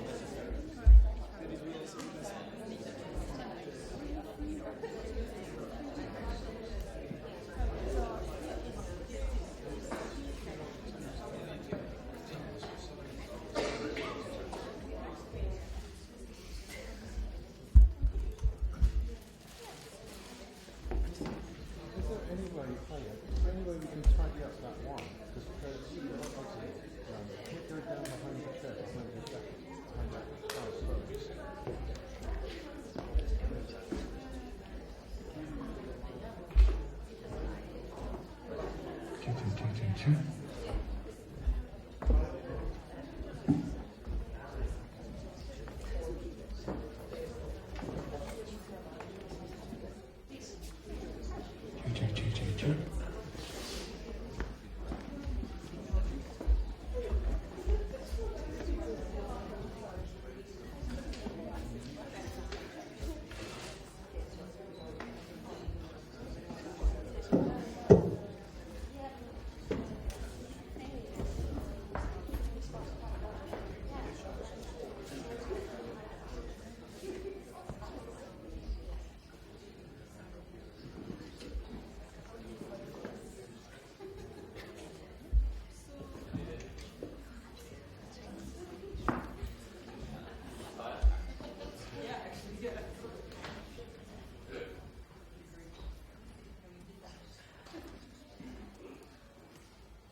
Welcome back. What I'll try and do in a very brief opening is synthesize what the different speakers have said and where we are at. So as I mentioned, the age of fossil fuels wasn't just an age of an energy change. It was a change in everything. And it built on an earlier age. It built on an earlier age of about 300 years of colonization. And why is this important? Because if Africa hadn't been enslaved for slaves, and if the land of the First Nations hadn't been grabbed and 90% of them exterminated, and if the amazing production of India, we were the factory of the world at that time when the East India Company came, we were 25% of the world's economy. By the time the British left in 1947, we were 2%. And because we watched very closely how economies and cultures and values and consciousness can be totally broken, in a way I understand what's going on today, both with colonization through globalization, but also globalization through some of the very mechanical solutions to climate change. The popular historic narrative is the machines in Manchester and Lancashire made the UK great. Now, the wealth transfer had happened before. And the machines would have been absolutely silent without the raw material, without all the cotton being grown across the Americas and in India, without the indigo slavery of India, without the people to work those cotton fields captured in Africa. I have watched country after country when I've traveled, the slave houses, especially on the Atlantic Ocean, where there was a whole trade in capturing human beings. And that is what made both the labor and raw material supply possible. Industrialization and internal combustion engine made it look like it's about the efficiency of the machine. And our whole mind was shifted to a mechanical paradigm, to a mechanical way of viewing the world, and a mechanical way that had to get rid of a consciousness. There were some running the money machine, and the others were cogs in that money machine. And industrialism for me is that. There's a brilliant book by Gandhi called Hind Swaraj, Freedom for India. Now, interestingly, he wrote it while traveling by ship from England to South Africa. And he literally wrote it by hand in one journey of the ship. 1909. Way before we had freedom. But he's gone through a dialogue, and it's a dialogue on industrialism. And this is 150 years of Gandhi. We do an annual course on Gandhi and globalization. Part of it was when globalization hit us, everyone was wondering, how do you deal with this? How do you deal with this parachuting of a trade system from above? Now, in 1716, the East India Company had imposed such a free trade agreement on India, where the taxes become unequal, where local production is destroyed, where policing supports the trade system, everything else. And literally where slavery supply becomes the basis. Last year, 2 years ago, was 100 years of the Indigo civil disobedience. Because at that time, a part of India, first Bengal, then Bihar, peasants could only grow indigo, the blue dye. They couldn't grow food. They were starving. They had no clothes.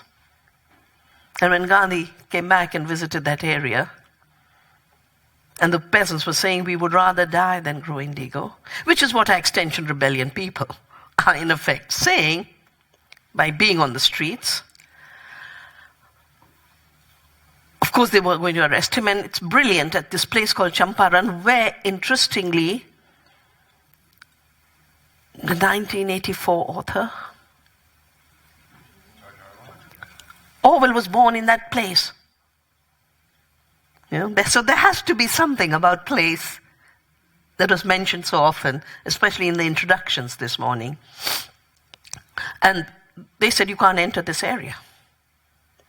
And he said, no, my conscience calls me to support my brothers and sisters. And if your laws force of me that you will arrest me, arrest me. But my conscience, which is the higher law, tells me to not obey your law and obey my higher law of solidarity with my brothers and sisters.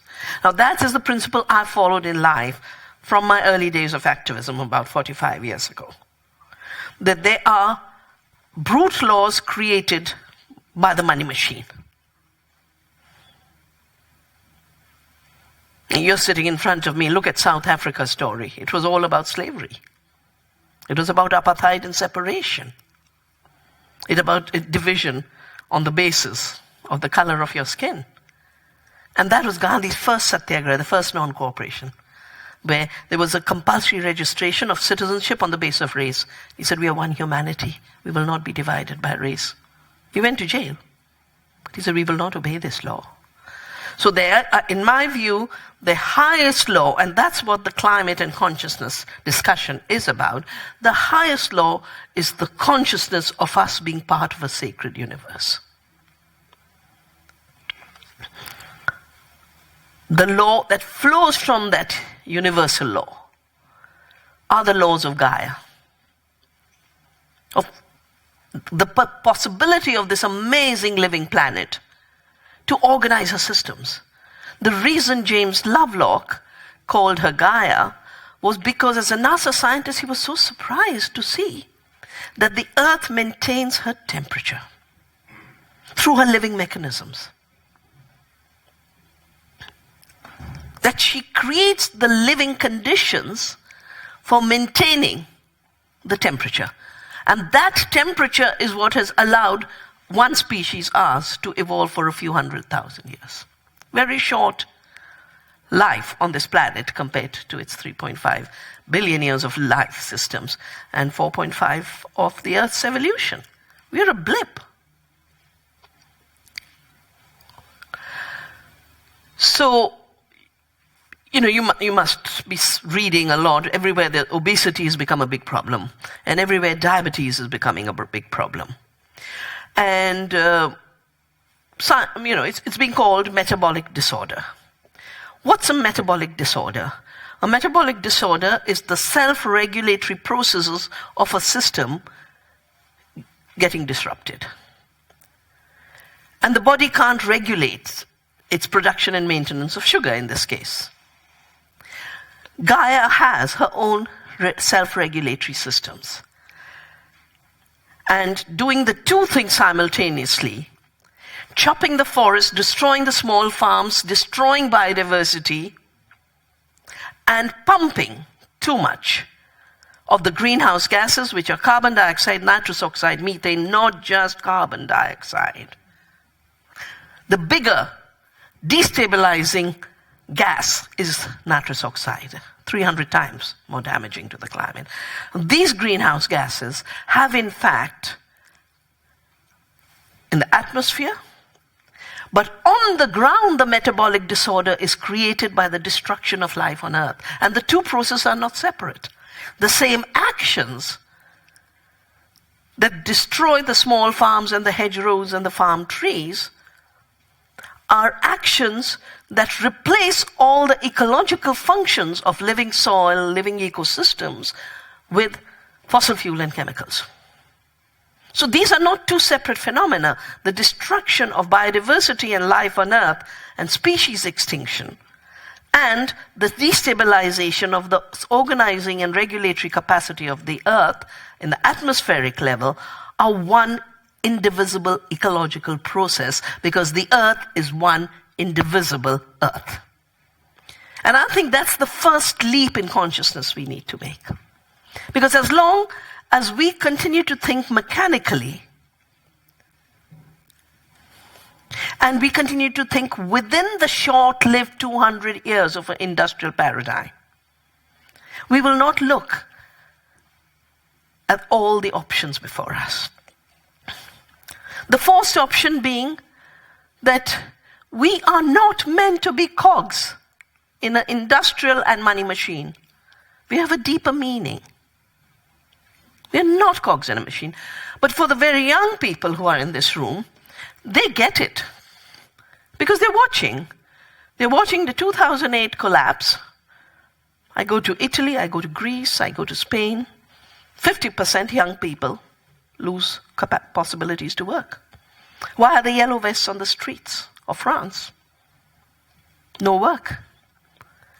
And now, it's not that artificial intelligence is the next step, but the same money machine finds in artificial intelligence a useful tool for more control. And it's doing the next level of industrialism. The first aspect of industrialism that is pushing us is to further make us think mechanically, forgetting our multiple intelligences. This morning when we had that little exercise of the connection of our bodies and the earth, that we are one body, we are not separable. I have called this eco-apartheid, because apartheid means separation. Eco-apartheid means the illusion of the separation between the earth and us. We would be very dead if we were truly separated. We wouldn't be able to breathe. I wouldn't have water to drink. And I'd say thank you to the water of Finland. I'm grateful to any water. I come from a land where we used to sing Sujalam, the land of the beautiful waters and the great rivers. In 30 years I've seen our rivers die, our groundwater disappear, and our rivers being turned into drains of pollution.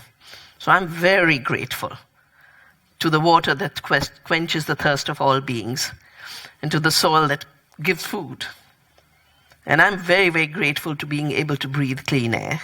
Because Delhi, as you might notice off and on, has become a hellhole because we removed all limits on automobiles. When I was growing up, 4% of India had cars. We still have 4% or a little more that has cars. But my landlord in Delhi has 5 cars. One for the weekend, one for the picnic, one for the husband, one for the wife. It's quite amazing, because I have a chapter in my book, Soil Not Oil, which I wrote during that period, the lead up to Copenhagen, because I really watched us change from being a land of the sacred cow to becoming a land of the sacred car. I mean, earlier we would have beautiful, when you enter a village, you'd have a little temple, and there'd be a cow. Now they pay people to capture cows and remove them. And any small town you have the showroom. In even small places, you have showrooms of cars. And they are stacked like temples. And they pray to the car. We have a lot of ceremony.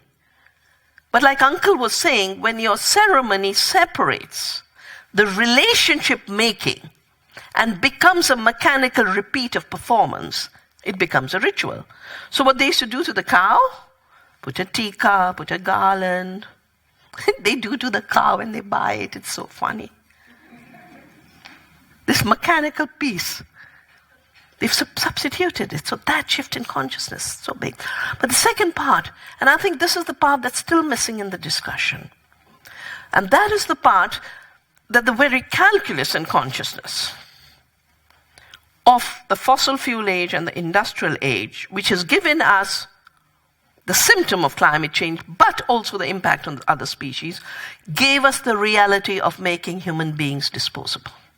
For the first time, suddenly, you could either fit into earlier the mines and the mills,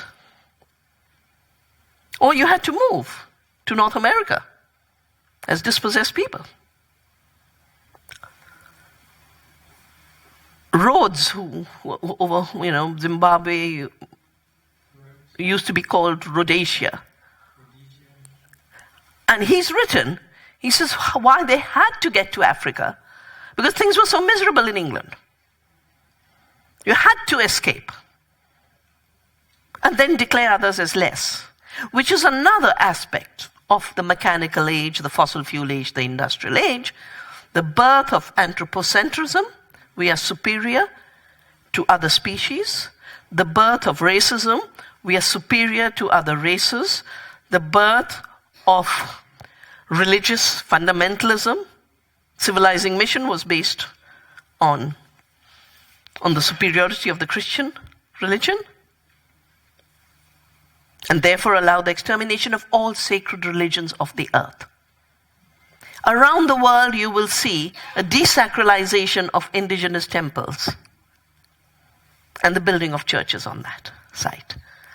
Everywhere in the world, everywhere in the world. Because it was a rewriting of the narrative of the sacred. But this disposability to me is the heart of it. And with this idea that intelligence isn't in a plant, intelligence isn't in the earth, in the soil, in the animal, in the Gaia as a whole, that she's not an intelligent being, that our bodies are not intelligent, that we don't have multiple kinds of intelligence, emotional, cooperative, compassionate intelligence. We have so many forms of intelligence. The fossil fuel age reduced it to a mechanical intelligence. The mechanical intelligence is now being downloaded into computer learning, and that's called artificial intelligence. But artificial intelligence in the computer is only the reduction and transfer and outsourcing of one form of reductionist thinking. All the others are available to us. Now, for the young people, they're saying already on this path, and they've always, that's the point about the mechanical age, that the path that is set is the only path of progress, only path of development, is the only way to go. And that inevitability is being brought into the next stage of the mechanical age. And they're saying 99% humanity will be useless. 99% humanity will be useless. So, if we connect all of these different strands, the consciousness shift of us forgetting we are part of a living, sacred, abundant earth, and have a higher law to obey, according to that the disruption of the law of carbon and the law of nitrogen is one element in the disruption of the highest complex self-organizing systems of the world. They're highly complex. They're not one-dimensional, they're not linear. But for convenience, of course, we can understand the carbon cycle by itself. For convenience, we can understand the nitrogen cycle by itself. But we cannot imagine that that's all the Gaia is. Then there's the law. And this, to me, these are the things I'm working on right now, because we've just had an attempt to undo a law that recognized the first rights of the indigenous people of the forests of India. I wrote this law with the government 10 years ago, when we had governments who would think. And there's been an attempt to undo it. 11 million forest dwellers to be uprooted from the forests. 11 million. So I have a book called Origins, which is not available yet outside because I've just written it. I've tried to synthesize all my learning. What I'm basically saying is, if we are part of this amazing earth, and the earth has her own laws, and we are one species and one being among many other beings, we have, not only are we not superior to other beings, we are not inferior to them either. No other being is told, sorry, you can't eat. The earth never says to the bird, sorry, no food. All the insects had the right to exist. the smallest microbes. And the mechanical mind, combined with the militaristic thought, treats anything living and free as an enemy to be exterminated. This is the issue of feminism. This is an issue of dominance of a certain frame of mind which is afraid of the freedom of the other. The freedom to be alive.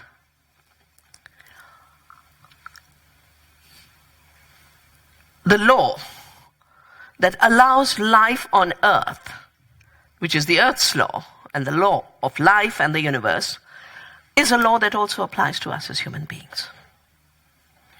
And what I'm saying increasingly, because we are part of the earth and we are part of nature, these are natural laws. They're given by us being part of the earth and us being earth citizens. They're not given by states. And the states cannot take them away. And the reason for me Extinction Rebellion is important, it's basically saying we will shape our ways. We will not wait for the state's permission. And democracy, I wrote the book Earth Democracy, in which, I'm saying democracy is not just putting your vote in a ballot. We're having a 2-month election in India. It's crazy. 2 months? Of propaganda machines working. True democracy is living in freedom with others' freedom. And in your living, creating the freedom of others. And that's why nature is such an important teacher. And that's the reason I've created the Earth University, because I've learned so much through the work on biodiversity conservation and seed saving. And on the farm, every day, there's a new lesson to be learned. And that's why we open up for courses, we open up for visitors and volunteers and interns. And this 1-month course I mentioned, the A to Z of biodiversity, agroecology and organic farming, is exactly every aspect of the solution, including the shift in mind. That shift in mind and that shift in consciousness, besides removing us from being in the driver's seat, being part of an amazing evolutionary process, it also shifts the ground from the idea that the earth is just for us. It shifts the ground from this discourse that was privileged people's rights. And other human beings don't have rights, and no other species has rights. Because they're not sovereign beings. I see rights flowing from duties. The duty to protect the earth. And the duty at this moment of climate catastrophe is the duty to unconditionally care for the earth and her species. And live democracy through the practice of being in the service of all life on earth. And creating living economies. Because part of what the money machine has done has made us so dependent on the flow of money and making us fully running on the treadmill of more money and more money and more money. If the river is clean, I can drink clean water for free. If it's polluted, I buy water. Yeah? And it's for everything. As on being part of the earth, being citizens of the earth, and a healthy earth, as that is depleted, the mediation of money to meet our needs becomes increasingly important. But that mediation becomes less and less accessible to more and more people, which is the problem of poverty and hunger. Totally created and man-made. Totally solvable if we re-embed in the earth's systems. So living economies are economies built according to the laws of nature. Living democracies is practice of democracy, knowing we are part of the web of life. And that our freedom and the freedom of every other being and every other human being is interconnected freedom. There are no individual freedoms. They can't be. The freedom to grab and take can be individual. The freedom to sustain life has to be interconnected. It's one indivisible freedom. And out of this, I feel, we grow the living cultures and the shift in consciousness that is necessary not just to address the climate catastrophe, but to address the other problem our societies are facing. And I feel this will kill us before climate catastrophe kills us, which is the politics of hate and exclusion and fear. So in this interconnected web of life, recognizing we are part of an amazing process, and that letting that unleash the energies within us and the energies of all the relationships. And saying, no, we don't have to be in control. We have to be participants in this generous process of the maintenance, creation, renewal of life.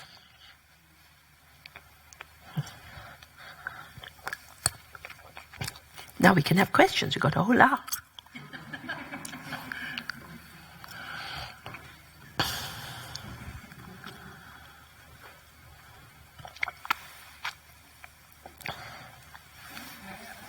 Yeah.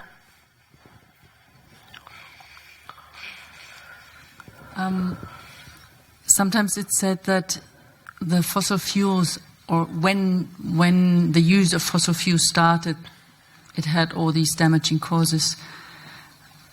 Would you say, what I'm thinking about is this false consciousness, the notion of separation has always been there and caused everything what goes wrong? Or would you say there was a certain moment where people fell out of connectedness? Well, if you heard carefully in the morning, not a single culture had the problem of separation. Everything they said was about being part of the earth, being part of... talking about God, having a good night's sleep, and did God come and sleep with you? That even your daily act of getting to bed, that you have to be blessed. Look at the sleeping disorders all over the world. Yeah? I think each culture has had its mini problems. It's not the case that cultures are perfect. But this convergence of multiple separations is a product of the industrial age and fossil fuel age. All of them together. And because industrialism rode on the backs of colonialism, where the world had been captured, and it was one empire, this could be imposed. I'll give you just 2 examples from my country. So about, I just mentioned in passing Ayurveda, the science of life, the oldest healthcare system. Now so celebrated, I know in America every 3rd person goes to Chinese medicine and Ayurvedic medicine. But I had to go for the 100 years anniversary of the first Ayurvedic college. And while I was there, they were explaining to me the reason the college had to be created is they had banned Ayurveda. Because Ayurveda used to be taught in what we call the Guru Shishya Parampara. You had a teacher and you learned. You stayed with the teacher and learned, just like for music, for art. And they made it illegal. So the founder decided to organize a medical system in the image of the Western allopathic system, the medical college, a pharmacy, everything else, to be able to sustain Ayurveda. Yeah? So none of this, was particular because of the empire. It was universalized immediately. The mechanical mind, the industrial mind. I would call Western allopathic medicine industrial medicine. I definitely call what is being pushed on the world, and I watch this every day, industrial food. So fossil fuel gives rise to a particular way of producing, consuming, thinking, etc., and a false consciousness, which is industrialism. And this gave rise to a redefinition of the economy, where So, I feel so grateful I was doing physics and quantum theory in innocence in my early days, because I read all the shaping texts in my old age. But can you imagine in economics, there's capital, there's labor, and there's land. Capital creates, land and labor are just inputs in a production process. All of Marx and everything is about appropriation of labor. But land is the creative earth. Labor is creative, productive people. Capital is a dead construct. We just shifted. Where does creation take place? And I've learned so much of this because of my dealings with Monsanto. They constantly claiming creation. I say, GMO for them means God move over. They say, no, the seed is our invention. We invented the seed, so the farmers must pay. Yeah? So this illusion of creation was built into it. And how deep can the falseness of consciousness be? Where dead machines and constructed capital becomes the creative force of running our lives. And we forget our own potential, and we totally neglect the potential of the earth. And that is the potential that is waiting to be rejuvenated and regenerated. The second example I wanted to give was, there was a very famous physicist of India called J.C. Bose. He was a physicist. He was on this big debate on electromagnetism. He actually had the work done before Macaroni. Macaroni? What? Yeah. But he was, what he'd do is he'd do electromagnetic experiments with plants. And he said, but they're living. Because when you say nasty things, the electromagnetic waves show it. They get hurt. They're sentient beings. Big debate. Amazing. His research, and then he decided to go through experiments of separating the room. Sending love and sending hate. Sending violent messages and sending caring messages. And the electromagnetic waves would show in the behavior of the plant. So I think our neglect of the creativity, intelligence in life and us as part of life is the biggest sacrifice we've made in these 200 years. And if we don't reclaim that potential of creativity and those intelligences, we will never be able to find a solution to the multiple catastrophes we face. But if we find that, and that's the shift in consciousness, then everything just falls into place in such a natural way. Hi, thank you. I just wanted to make a quick comment on slavery, something that I think is of interest, because the UK takes pride in having been at the relative forefront of abolition. But interestingly, the government found in today's terms many billions of pounds to pay compensation when slavery was abolished to slave owners, and never a penny to people who were enslaved. It's just an interesting example of how the system works.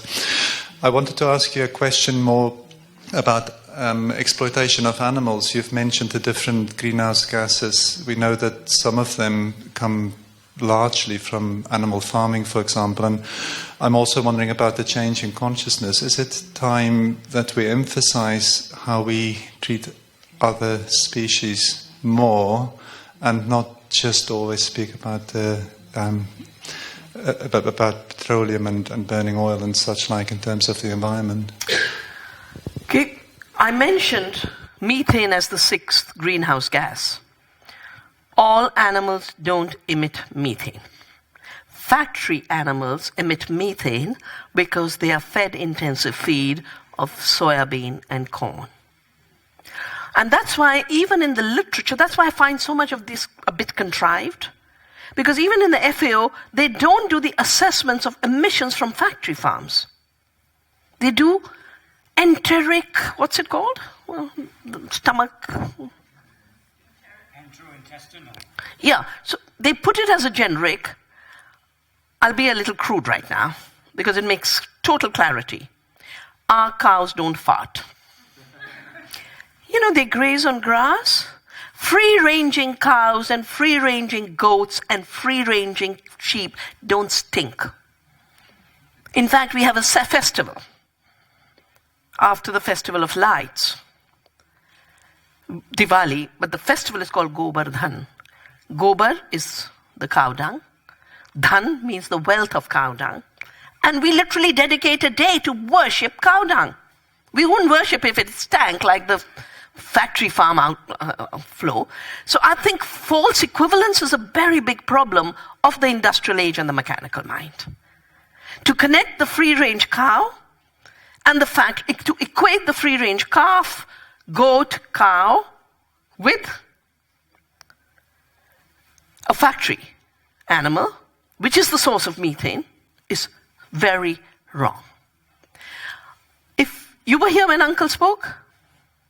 No, you weren't. You should have been here. Because he's made a very interesting dialogue. He was talking, he was rotating around the floor and not sitting squat like me, but he said, I know more than you. Because I know how to hunt. And I talk to the animals. And they give me permission. And they select the animal that we, as my tribe, where only animals are in Greenland Island, they don't have farms, they give me permission which animal to use. Now that relationship, we are sitting with the blessings from Namibia. I'm not going to go tell her, no. If you notice the Amazonian tribe, they have feathers, they have all kinds of animal products, but they have a sacred relationship with the animal. Now the industrial mind, combined with the colonizing mind, takes the problems of the industrial age, including the industrialization of animals, extrapolates it to any animal anywhere, and criminalizes the relationship. I watch this. I've watched people in India being attacked for wearing leather shoes. And there's a very beautiful episode somewhere in one of Gandhi's books where, he intervened a lot in the cow issue is very political in India, and there's always the fundamentalists who lynch human beings. Something going on right now for the animal issue. But Gandhi talks about how the cow in living, she gives us this and this and this and this and this, and even when she's dead, she gives us leather. Yeah? Cows are not killed for leather. Dead cows, their skin becomes leather. People are lynched in the leather making. They're craft people who make beautiful leather shoes. And somewhere someone's coming with rubber chappers, Or they didn't have synthetic at that time. They didn't have fossil fuels turned into everything, our clothes, our shoes, everything. So they come with rubber chappers and showing off, I'm wearing rubber because I don't want to be non-violent to the cow. And Gandhi says, wearing leather is not violence to the cow because she gifted us the leather when dead, but wearing rubber is violence to the maker of artisanal leather products. They too are part of the earth family. Yeah? And the question you've asked is extremely important at this moment. Because just like I was saying, and as was reiterated this morning, there's on the one hand a carbon reductionism going on. But on the other hand, there's an animal reductionism going on, that every animal on the earth is like a factory animal. And every relationship of every culture to every animal is of objectification, which is not. It is not. I watch tribals worship the animal they'll kill. They literally pray to the animal and seek permission. I have watched fishermen go to sea who catch fish but pray to the sea and take permission to fish. But there is another. So one is false equivalence. Factory cows are not the same as free-range animals. Relationships of the earth family with other animals, we are animals. So I think we should stop talking animal agriculture. We are animals. We need more human beings to farm. Therefore, we need animal farming because this animal must be on the land to help the earth. Isn't it true? This animal must get back to work. It was made disposable by fossil fuels. We forgot our animalness. We have to remember our animalness.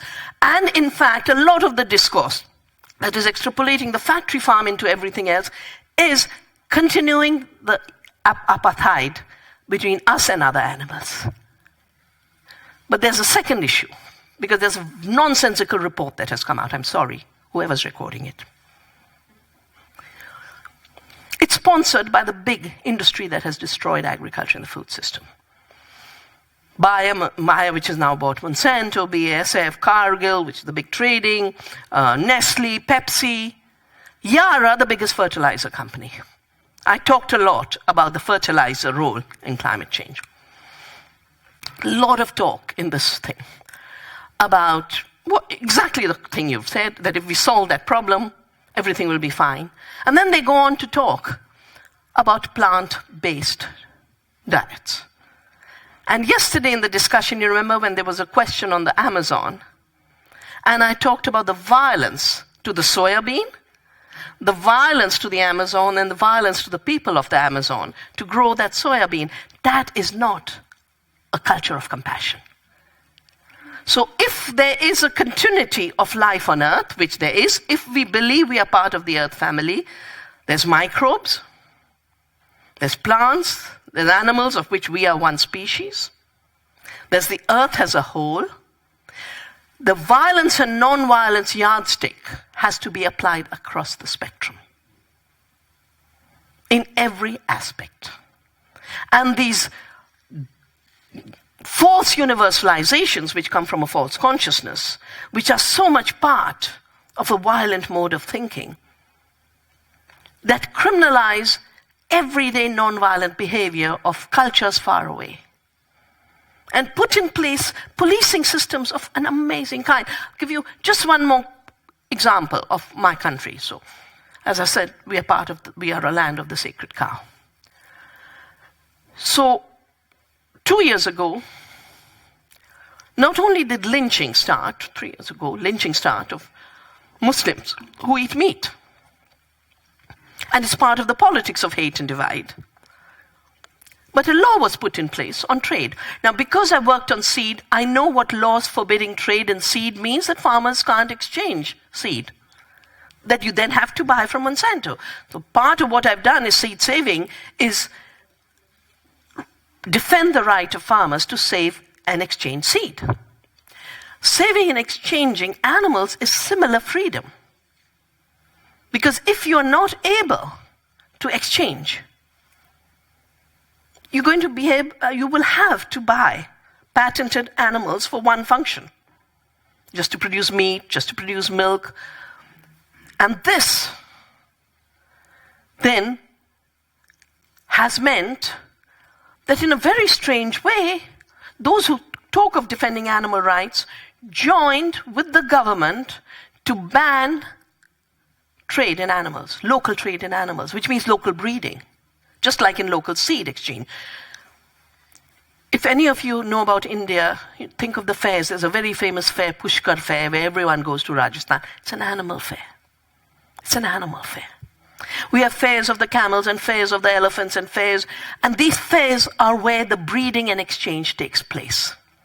By banning local breeding and local exchange, what's happened is not only have the original breeders of animals been criminalized, which is something I resisted in seed, but cultures of breeding are being criminalized. And there was a non-cooperation movement in Tamil Nadu which said, this is our culture, it's our sacred festival. You're not going to say, no, we won't, we will do it. And the law had to be undone because they had the capacity to organize.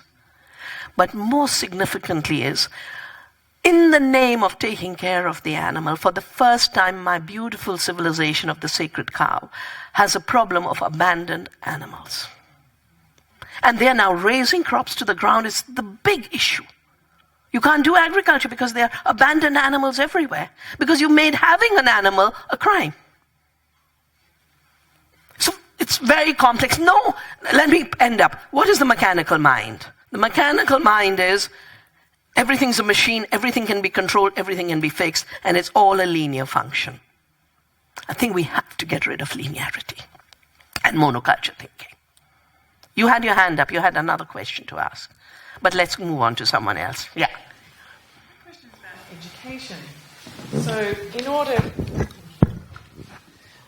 So some of the problems that we're facing, the problems we're facing are around the mechanical mind. Our whole education system, our industrial education system, is set up to foster that. I'd just be really interested to hear from you, what kind of education do we need to imagine to be able to support our young people to change from that paradigm and to support the young people who are out on the streets now, because they're obviously looking for a different type of education and future too. Thanks. I think in every challenge we face, I think we have to adopt the approach of biodiversity. Because there isn't one perfect solution. And every place is somewhat different. Some places, the public education is being dismantled, and defending the public university is important. Some other places, the teachings are getting so badly privatized. I mean, wherever I travel to universities, I can't believe the new buildings are only biotechnology, management systems, and information technology, as if humans need no other learning. Liberal arts colleges are being shut down. Music, no, why should you teach music? History, what's the point? Languages, forget it. You have to be better, efficient cogs in the machine, and when AI comes, to be thrown out. Yeah? So what kind of education? The reason I started the Earth University, and I've been coming to Schumacher since it was made in 91, those are learning centers.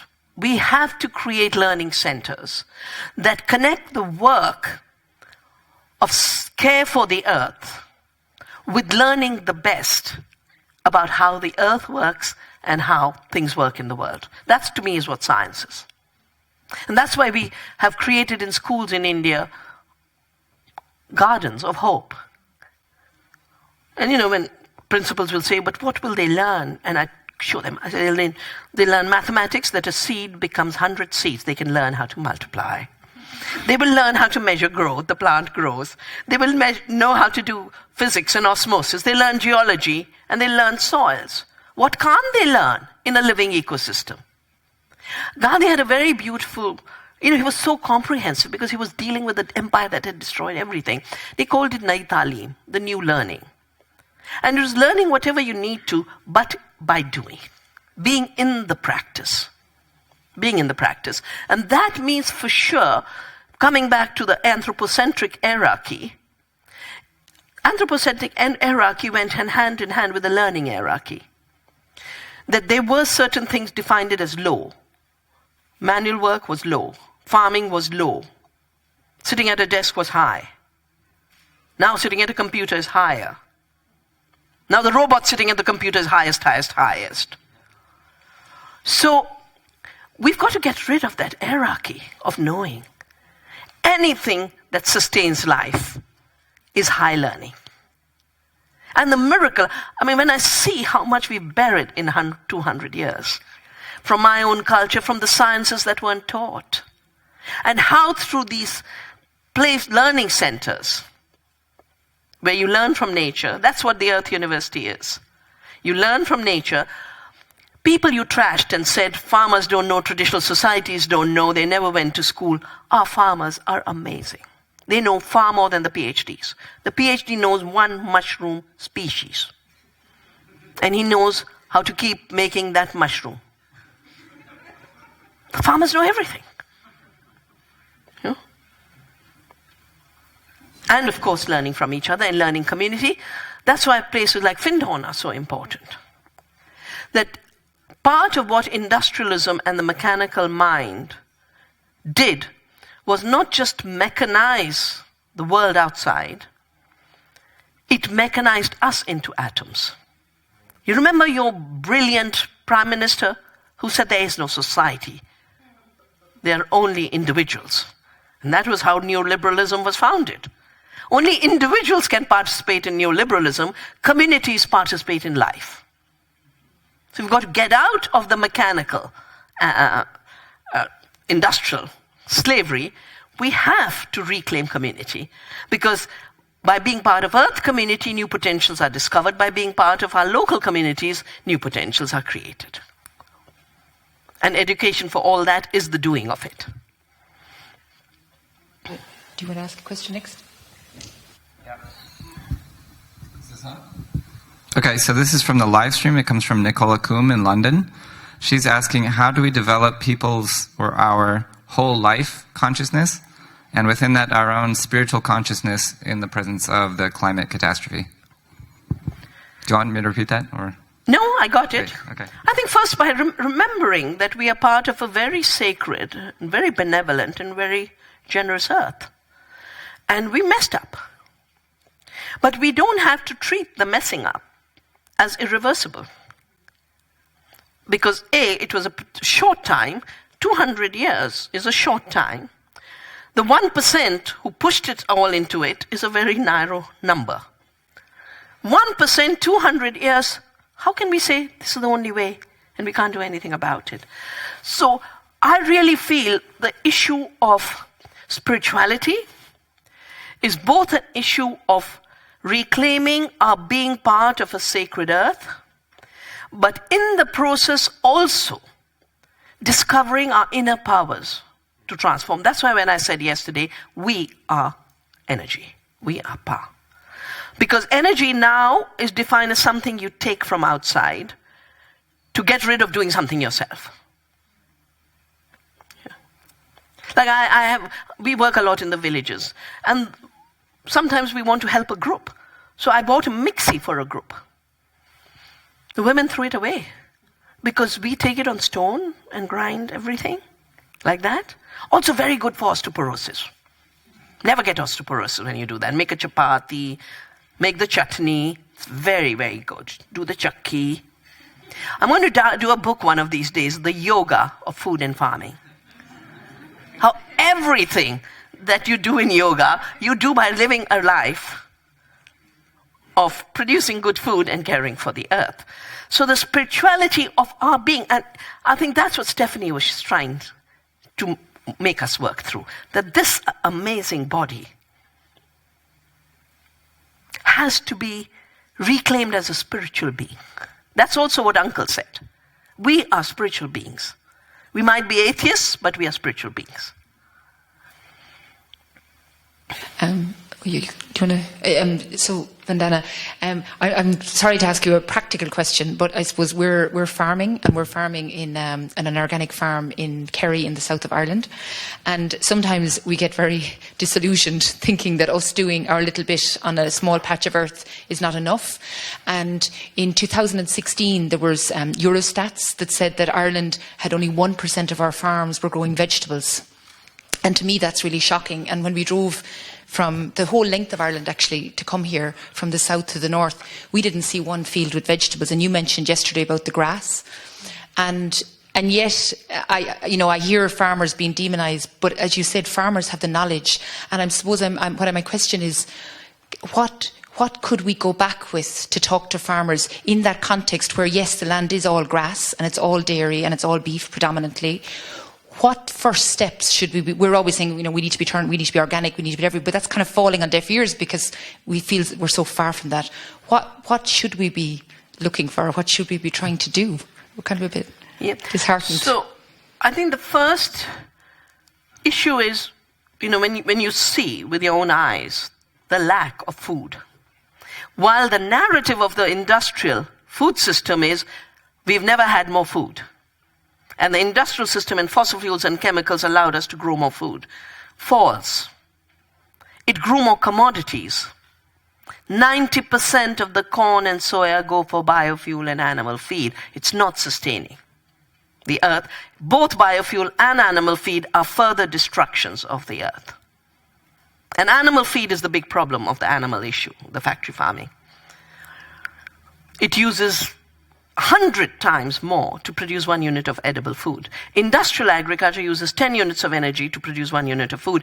Working with the earth allows us to use 1 unit of energy to produce 10 units of food. So what's more productive?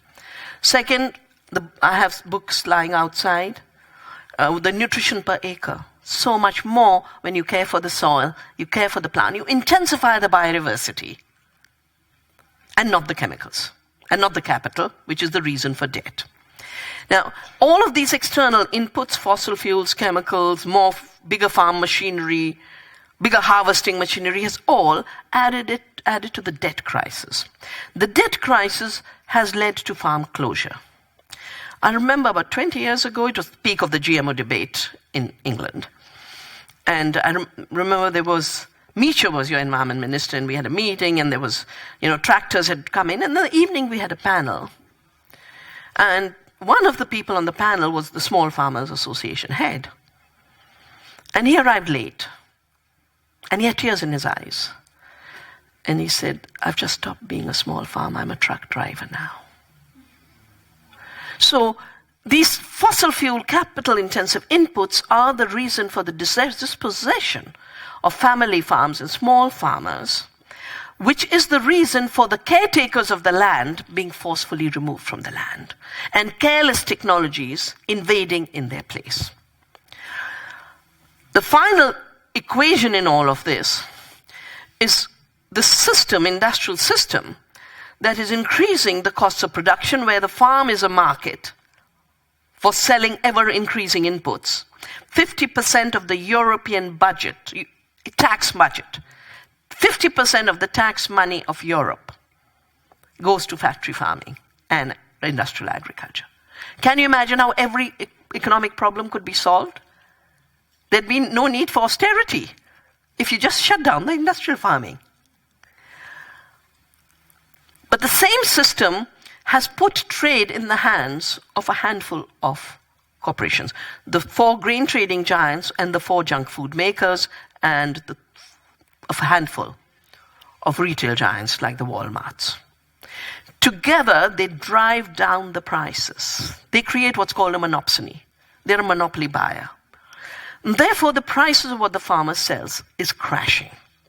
The system is designed to end farming by farmers, real farming for real food. Now, people can be indifferent to this, but the problem is that fake food, those commodities, are what's killing us through chronic diseases. And you'll see downstairs, we have a new manifesto on food for health, how the health of the planet and our health is one health. The chronic diseases are just exploding. We've just lost poly to cancer. Only 5% cancers are genetic. The rest are all because of toxics in the environment. Add up all of the disease epidemic related not to infectious diseases, but to chronic food-related diseases. It's becoming too big a cost. Can be solved with good eating. And therefore, I don't think it's an issue of a method of farming anymore. It won't do, because the rest of the system will make you collapse no matter how good you're farming. It's a creating food communities and food communities. And given the rising cost of production, the falling prices, the only way to increase the prices and reduce the costs is to go ecological and go local. And our work in Navdanya has shown that the farmers are earning 10 times more by reclaiming this simple sovereignty of their seed, of their food, and methods of cultivation, and methods of distribution. And of course, there'll be all kinds of laws that will come in the way, that you can't do this and you can't do that. That's when you have to be ready like Gandhi, to say a higher law to sustain the earth, to sustain people's health through good food, requires us to not obey your shallow, brute, untruthful law.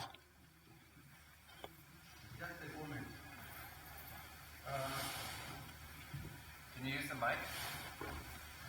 Of course, my voice is just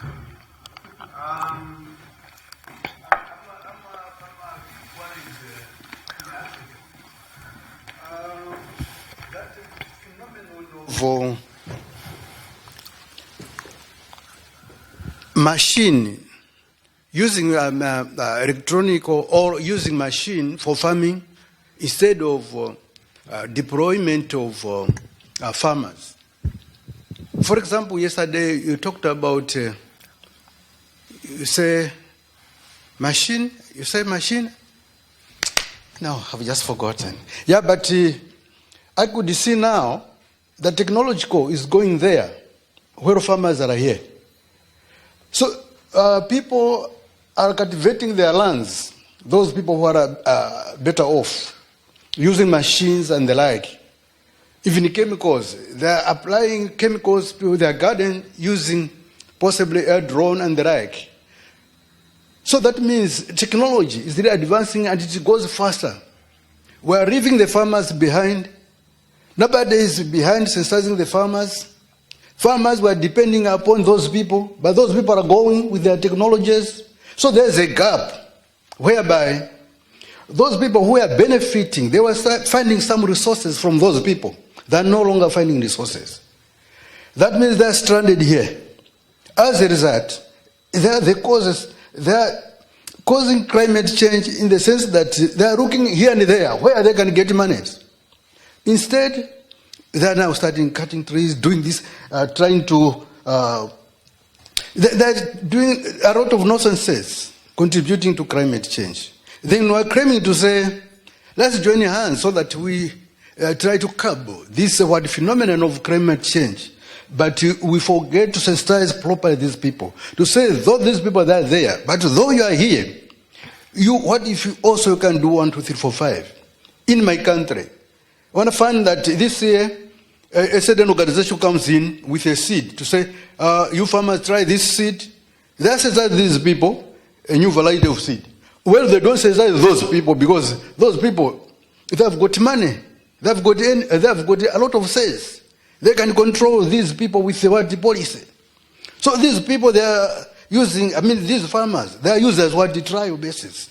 Today they are growing this crop, it flops. Then they say, no, try this now variety. So that means the poor becomes poor and poor and poor. Eventually they venture in the bush, cut trees and nonsense. I don't know if you have done research on this one. Anyway, sorry.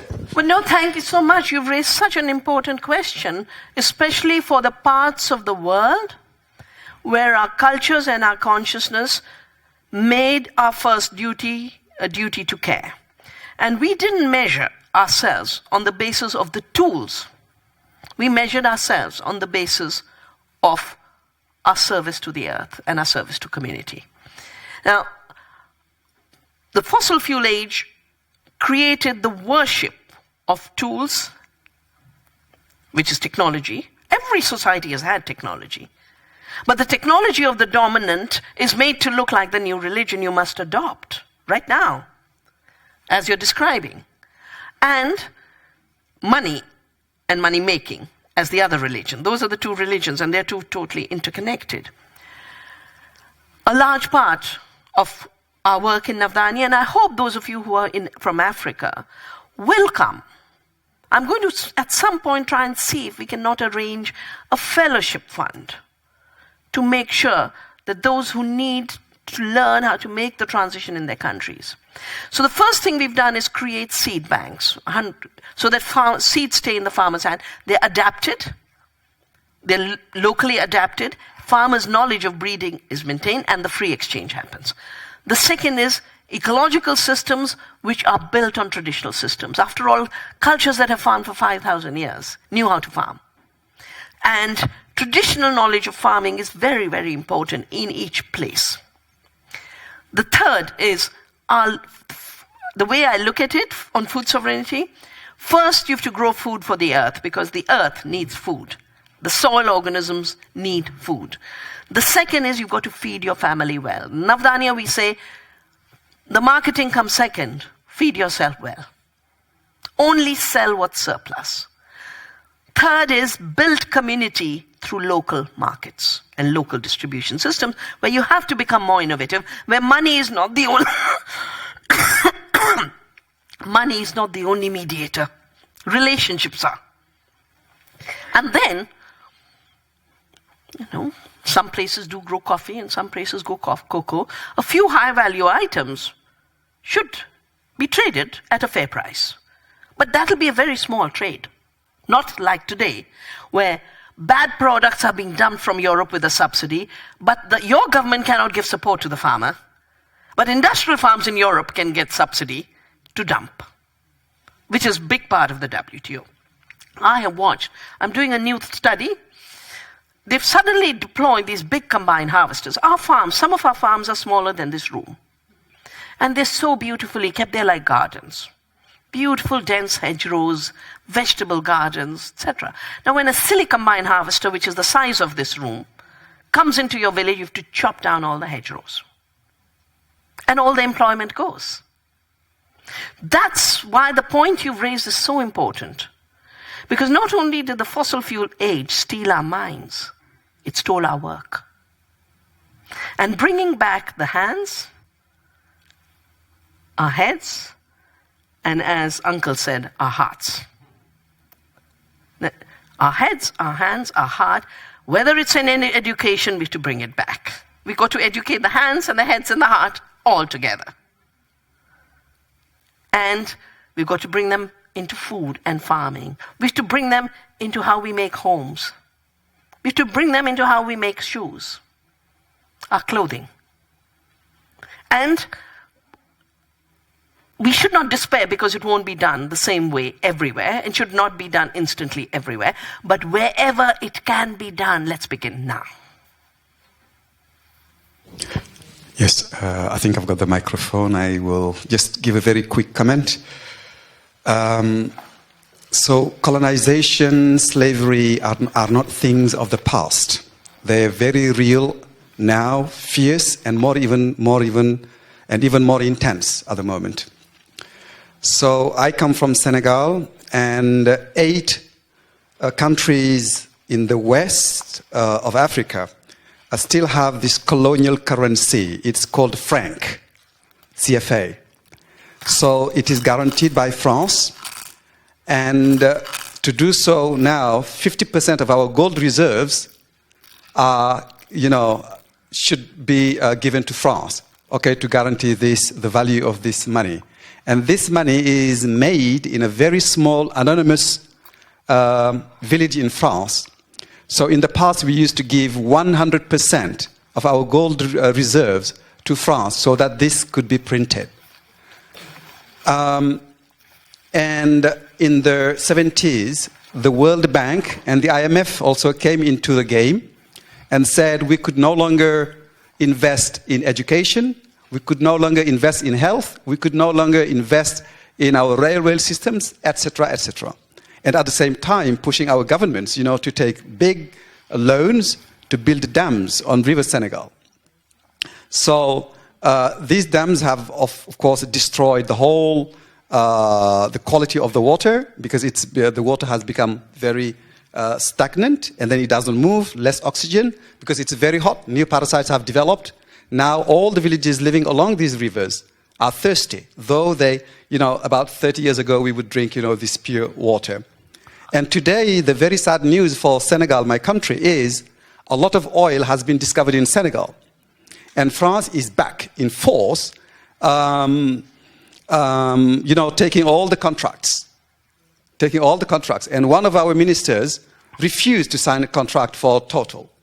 And that night, during a meeting, this minister was sacked by the president, because the president is also, okay, we're not blaming everything on France. I think we also have a real serious problem of leadership also, because some of our leaders accept almost everything. So, and then not only France, but China, the US, they are all interested now in Senegal. All of a sudden, this small rural country has become the center of attention. And even for the last elections that took place in in February, we were so frightened, because, of the manipulations of giving money to the rebellion. And that just, the story that is happening all over Africa. Wherever there are resources, they create tensions, wars, so that when people are busy killing one another, they can just take, the resources. So this is, and then also at the same time, there's a lot of hypocrisy here in Europe. So it's like a bubble. Europe is like a bubble. And then you don't hear, you don't see. So what the multinationals in the West and the European governments do in these parts of the world, many of the citizens in Europe or in the West are not aware of this. But I mean, at the moment, really nasty things are happening all over Africa with land grabbing, with minor theft of resources, creating artificial conflicts between, ethnic groups and so on. So this is really just one side of the sad story that is already happening in Africa. Thank you.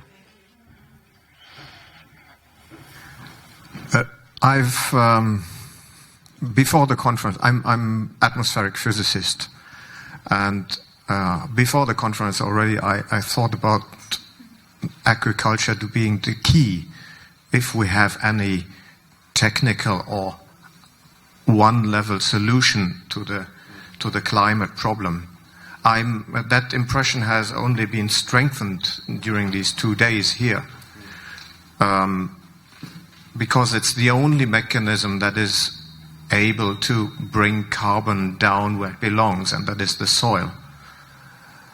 And at a time, over a time period, which would be sufficient when recalling Bill McKibben saying about 10, 15 years, that it's possible, that it's documented, that it's possible to bring a noticeable part down. The only thing is to turn this tanker around, which is the agrochemical complex. But there is the other thing where I get some hope from, and that is food is something that everybody needs. It's not like cars or other fossil fuel. We in the West think everyone needs it, but most of the population in the world cannot afford it. So that's not an issue for them. But food is an issue for everybody. So my big question is now, how do we use this key of food, of nutrition? Because then if all those who eat a lot of meat this year would commit to say, I will reduce it by 50%, and I think within a year the meat industry would collapse. So how do we do this? That is my question, because the people are like sleepwalkers. They just walk and do what governments and influencers are telling them. Okay. So in terms of reaffirming what you're saying, our research has shown, I mentioned the 100% increase in organic matter content in our soils. It works out to about 2.2 tons per hectare. That in 10 to 20 years' time, depending on how fast you spread it, because that conversion is both in forests through the building of humus, as well as organic farms. Both farming and forestry can be this pulling down of the excess nitrogen and excess carbon dioxide. In 10 to 20 years, we can meet that 20 gigaton gap.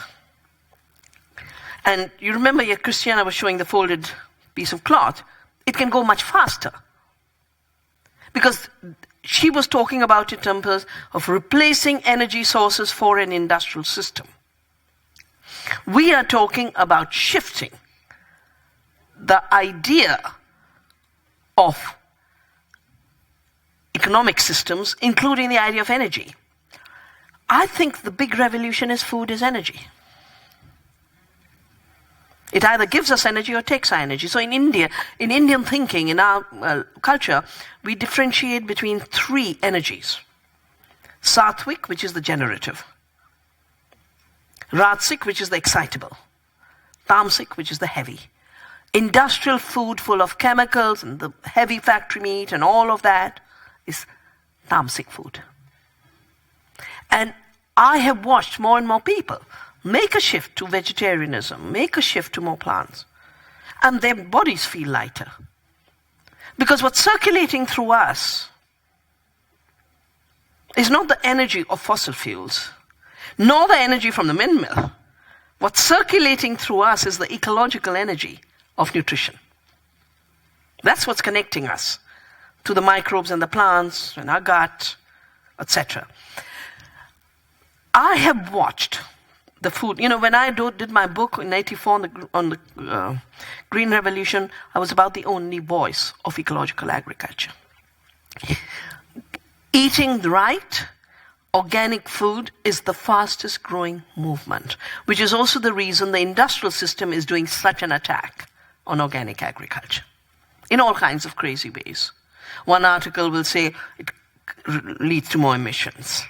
Another will always repeat it can't feed the world. But in terms of nutrition, it's the only way it can, because nutritionally empty commodities don't feed anybody. They're causing all kinds of disease. So I think coming back to Uncle's talk this morning about life is a ceremony. Eating is the daily ceremony 3 times a day. Eating in a life-nourishing way, growing food in a life-nourishing way, which also as a side effect has a way of solving the climate problem in 20 years,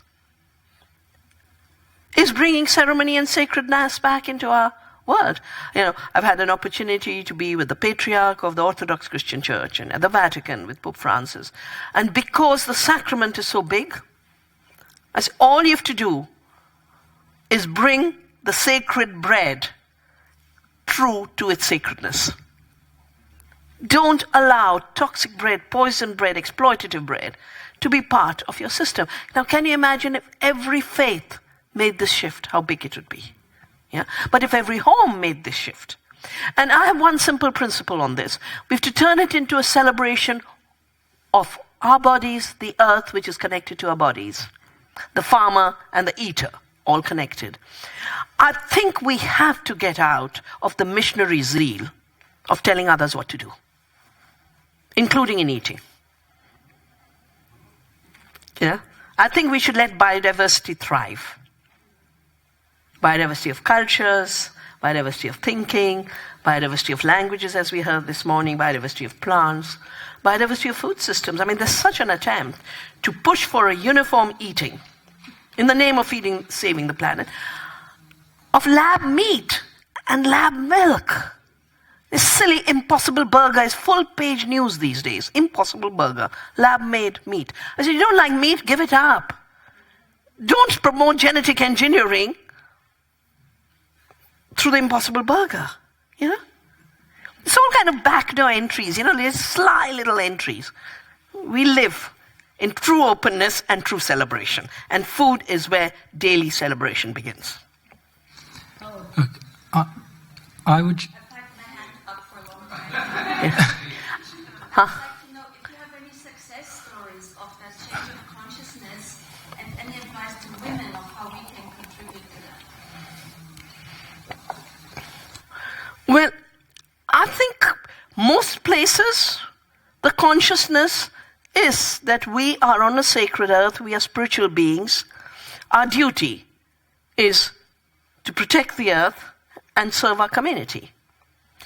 So my success has been to remove that layer of fossil dust from communities. Sometimes it'll be showing that if you have earthworms and you just put a sprinkle of urea, the earthworm will start to die. Farmer sees that, he'll never again apply urea. If the consciousness of a living earth is there. With women, we have a very strong program of women for seed and food sovereignty and women's knowledge. Because wherever women don't have linear knowledge, they were never part of the industrial system. Women were left to do what didn't count in the money-making machine, which ends up being the most important work in the sustaining of life. So we've got to shift our gaze to women's work and women's knowledge. And I always say when people say we've got to empower women, I said, no, you don't have to empower women. Women are power. Different kind of power. Creative power in non-violent form. We now have to turn indigenous people, which was the lesson of the opening of this morning, women, and now our children are on the streets, to understand where to go next. So, I've done 3 or 4 books on the question. Women, one is Staying Alive. One is a joint book I did with a German feminist called Ecofeminism with Mariam Mies. And my new book, Oneness in the 1%, is really about the peak of capitalist patriarchy in the hands of 5 billionaires. So addicted to money making that they can't get off that habit. Yeah? And we can't wait till they wake up. We have to be the change. And the changes we need, as was just mentioned, are in our everyday lives and our everyday actions. They're not grand changes, but added up, and I want to come back to Gandhi. So when Gandhi, to deal with this empire of cotton, all the destruction of livelihoods, all the slavery of indigo, he pulled out the spinning wheel. There was no spinning wheel then. It had been finished in India. He found an 80-year-old woman and said, "Do you know how to spin?" She said, "Yeah, I have a spinning wheel in my attic." He says, "Will you bring it down and teach me?" He learned how to spin. He then gave a call to the whole country, "We'll make our own cloth. We will not be enslaved." When I started Navdanya and the seed saving in the face of this poison cartel, I call it, wanting to own the seed and own all of agriculture, I took inspiration from the spinning wheel. I said, the seed is today's spinning wheel. And Gandhi had said so beautifully, when people said, "How do you think a few pieces of wood can get you freedom?" He says, these pieces of wood, when put together in a spinning wheel and spun by the poorest of women in the smallest of hearts, is a very powerful instrument. And when every woman and every person spins their own thread and makes their own cloth, we will be free, which is exactly what happened. So if each of us saves our seeds, if each of us begins with growing our little food in a little pot, in a little garden, in a little patch, becomes part of a food community where we know how the food was grown, we support the farmers, but we also get real food, and we build community, that is the climate solution. That's the solution to the crazy leaders that are getting into power. I think we need to create a system that won't matter. I keep saying to you, don't cry when Trump gets elected. Make him redundant. Create systems that make him redundant. Because in France, you're going to get the Le Pen next, with the way things are going right now. You'll have a Le Pen there, and you'll have the alternative for Germany, but So, even to deal with all of that, we just have to reclaim our lives, but not in fear and not under siege, but in ceremony. Yeah. Hi. Joanna. 40 years ago, I left London with many, many other people when we were all young, as the sort of green wave went out to the countryside in England. We grew our own vegetables, we reared our children organically. We agitated, we marched, we stopped factory farming. We were powerful. We supported the women at Greenham Common. We stopped cruise missiles coming to our village from Greenham Common to Longmoor Camp. Where has it gone? Where has it gone? It's on the streets as Extinction Rebellion, as your new avatar. At last, yes. And what I'm getting, moving on through past the upset, is tremendous optimism about the next generation and one after. We did lots. It wasn't all for nothing. And grieving about it is a mistake. However, when I go to the supermarket, everything in a packet has got palm oil in it. The whole palm oil thing is a massive scandal. All the indigenous forests of Indonesia are being very quickly destroyed. And orangutans are becoming extinct because their habitat is being destroyed for palm oil plantations. And, we were powerful then. We helped to stop apartheid in South Africa by boycotting produce in the shops that was made in South Africa. Lots of people did it. It wasn't just a middle-class phenomenon. So what can we do to, from the grassroots, be empowered from the grassroots? The solution to palm oil is have your own local fats and oils, and in your local economy. I think we've got to get rid of the fossil fuels, we've got to get rid of the chemicals, we've got to get rid of the packaging, the plastic and the aluminium, which also is a way of making food anonymous because you no longer know what's in it. I was so surprised in my land of fresh food Traveling by train the other day, I pick up a piece of bread. I start to read the label. Only 45% wheat in a slice of bread. The rest is all chemicals. So it's expanded everywhere. Eating has become the most hazardous act. We've got to turn it into the highest celebration. And, like I said, you see palm oil, find out a way to have local foods and fats, yeah? You see something else? I mentioned yesterday the soya bean. I know there's a red light. You have your mic in your hands. We should wrap up before their program gets disrupted. Just to conclude the optimistic journey, I live in the heart of London, right by London You came Bridge. back. You went back to London. No, I live, yes. Oh, life gets in the way. Yeah. Okay. One doesn't stop. I grow food in my allotment. I travel on the train for an hour outside of London to get to my allotment once a week. I come back with a trolley full of beautiful organic food. So in the heart of London, we are actually creating a very large rooftop garden just close to the Shard, which is where I live, on our council housing estate. So this is the optimistic bit. You know, it's an idea that I had 10 years ago when there was a no to it. We can't do that. People are going to throw fridges off the tower blocks. You can't do this. Hopeless. But it is going to happen now. And we've got Wonderful. We have University College London and Imperial College creating a project for water capture and conservation to water our garden. Wonderful. So it's a good project. So if during the war, 50% of the food of England could come from the gardens, surely we can begin with that step. I call it Gardens of Hope. And at the Paris summit, we planted a garden with all the movements from around the world. And if you go to the Navdanya International website, you will find the pledge to the planet, which is I'll begin with a garden, but affect the whole planet. Maybe your last. Okay. Hi everyone, I'm Seferino from South Africa, and I would just like to make a quick comment as a fellow farmer to some of the farmers that's in the room, as well as some of the consumers and members of society, because these two really coexist with one another. And one of the key challenges is literally as a new entrant to agriculture, one faces the impossible barriers to entry in terms of capital and access to land, and then also the impossible barriers to access to market. And this is, I'm slowly starting to realize that the way one needs to approach agriculture is again, we're stuck within agriculture thinking of it as silos, as a standalone industry.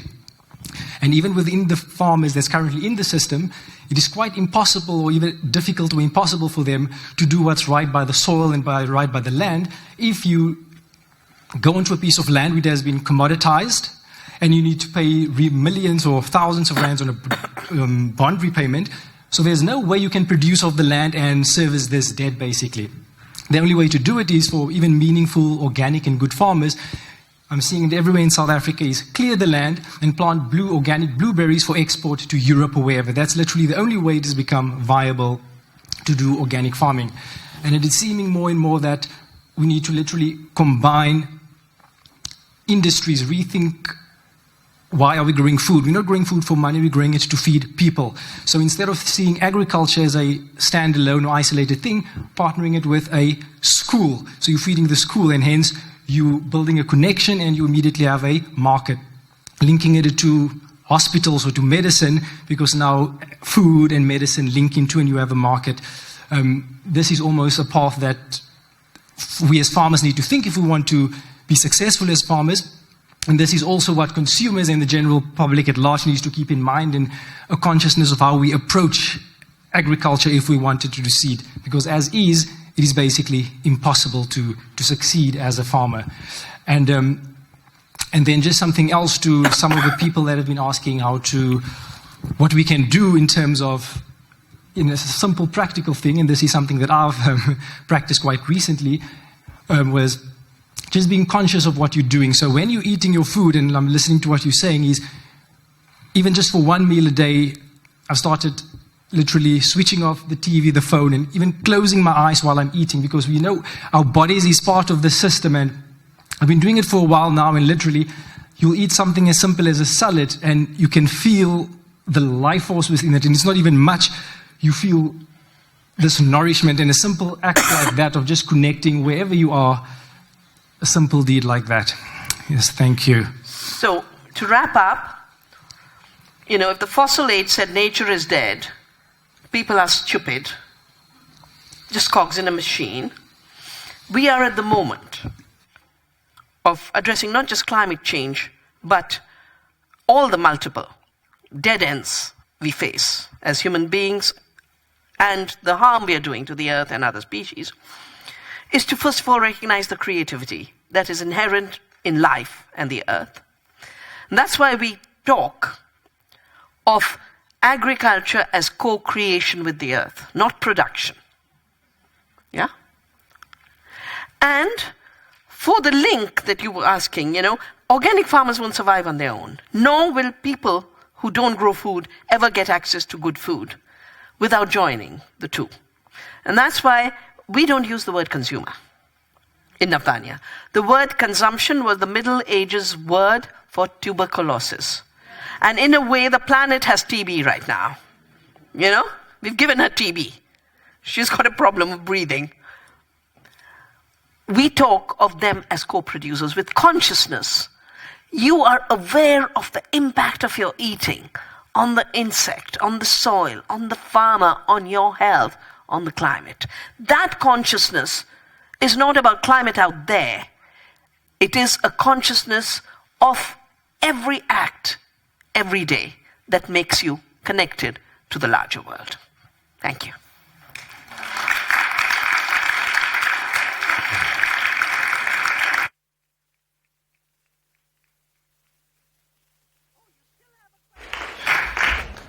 That red light is very strong. Without the mic. They're being generous. They're giving you a mic. Allowed? Perfect. I think I have a question back to the animals. If we look at regenerative agriculture as one of the, most solution that is most talked about at the moment, it mentions livestock management as one of the most effective ways. Like, it's not food gardens or food forests that give food to the local communities. They're also important, but when it comes to sequestering carbon or nitrogen, as you've mentioned, isn't it the livestock that is the most important, that we need to scale up? If we need to scale up this operation and go to numbers and use these practical and technical terms in order to tackle this challenge, I guess the question is going to, don't you find these signs like vegan, gonna save the world signs a little bit misleading, in a way that there's no conversation about vegans managing livestock? It's more like hands off the animals, but we still need them in this important which mission. is why I differentiated from factory farming is the accurate word that was created. And somehow there's a whole shift in inaccurate language from factory farming to animal agriculture. Now, our farm is a fossil fuel-free farm. I grew up with cows and calves. My office of Research Foundation is the cow shed my mother left me. And she'd first go talk to the calves. She'd first give them milk. And we got leftovers. We got leftover love, we got leftover milk, no guilt complex. On the farm, very consciously, if you've got to keep fossil fuels out, you work as co-partners with bullocks.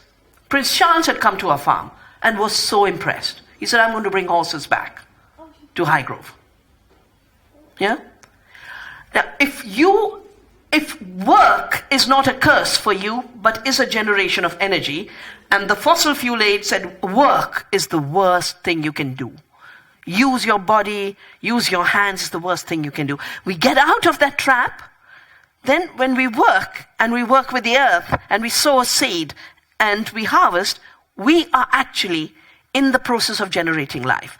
When we plow with 2 bullocks, They're our partners. They're not objects. There are only two people on our farm with whom the bullocks will move. They're so self-opinionated. They will not allow someone they don't like to be behind them.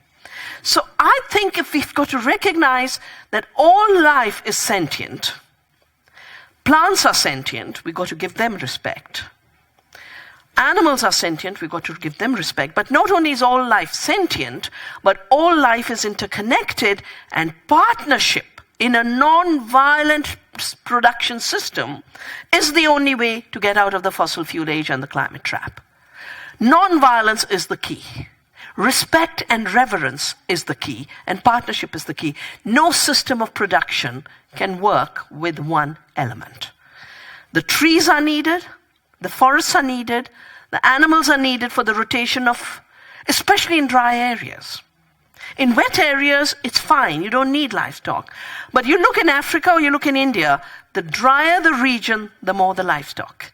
Because livestock distribute their eating needs and they distribute their fertilizing. And in the process, the systems become sustainable. Pastoralism is something so important for dry lands. Yeah? And we have to look at the culture of pastoralism and the love for the camel among the camel herders of the Rajasthan desert or the sub-Saharan Africa. So the issue is not whether you are with animals or livestock are in the farming system, but how you treat them. And when I said we can't be fundamentalists and force others, you see, very often people who feel, I've got the miracle condition. Now I'm going to hit you on the head and force you to think like me and be like me. It's violent. It's an extremely violent behavior, given the diversity of cultures, diversity of foods, diversity of eating habits, and the diversity of the needs of places. Greenland, he needs to hunt. Amazon, they need to hunt. We had organized a rainforest movement. This is way back in the early 90s, before the Earth Summit. And big rainforest movement, Arctic to the Amazon, all very proud, we are saving the rainforest. Serving vegetarian food. The Amazonian Indians and the Arctic Eskimos walked right out. This is not food for us. Issue is the test is violence. Yeah? The test is objectification. The test is the end of compassion. Therefore, the test is relationship. And we have to get out of this objectified way of factory thinking. Yeah? Everything has to be exactly like I opinionate about it. In ignorance. I'm not going to go to Rajasthan and tell them not to drink the camel milk. People are coming in hordes to India because now they found camel milk is very good for autism. They bring their kids for 3 months to drink camel milk for treatment to autism. So I think plurality, generosity, non-violence, compassion of a deep kind, and educate yourself about the richness of biodiversity on this planet and the cultural diversity of so much. Just this morning, the languages. Didn't it blow your mind? 80 languages, 30 languages, 50 languages. Let's celebrate ceremony. Eating has to be a ceremony.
Sorry about that. Just trying to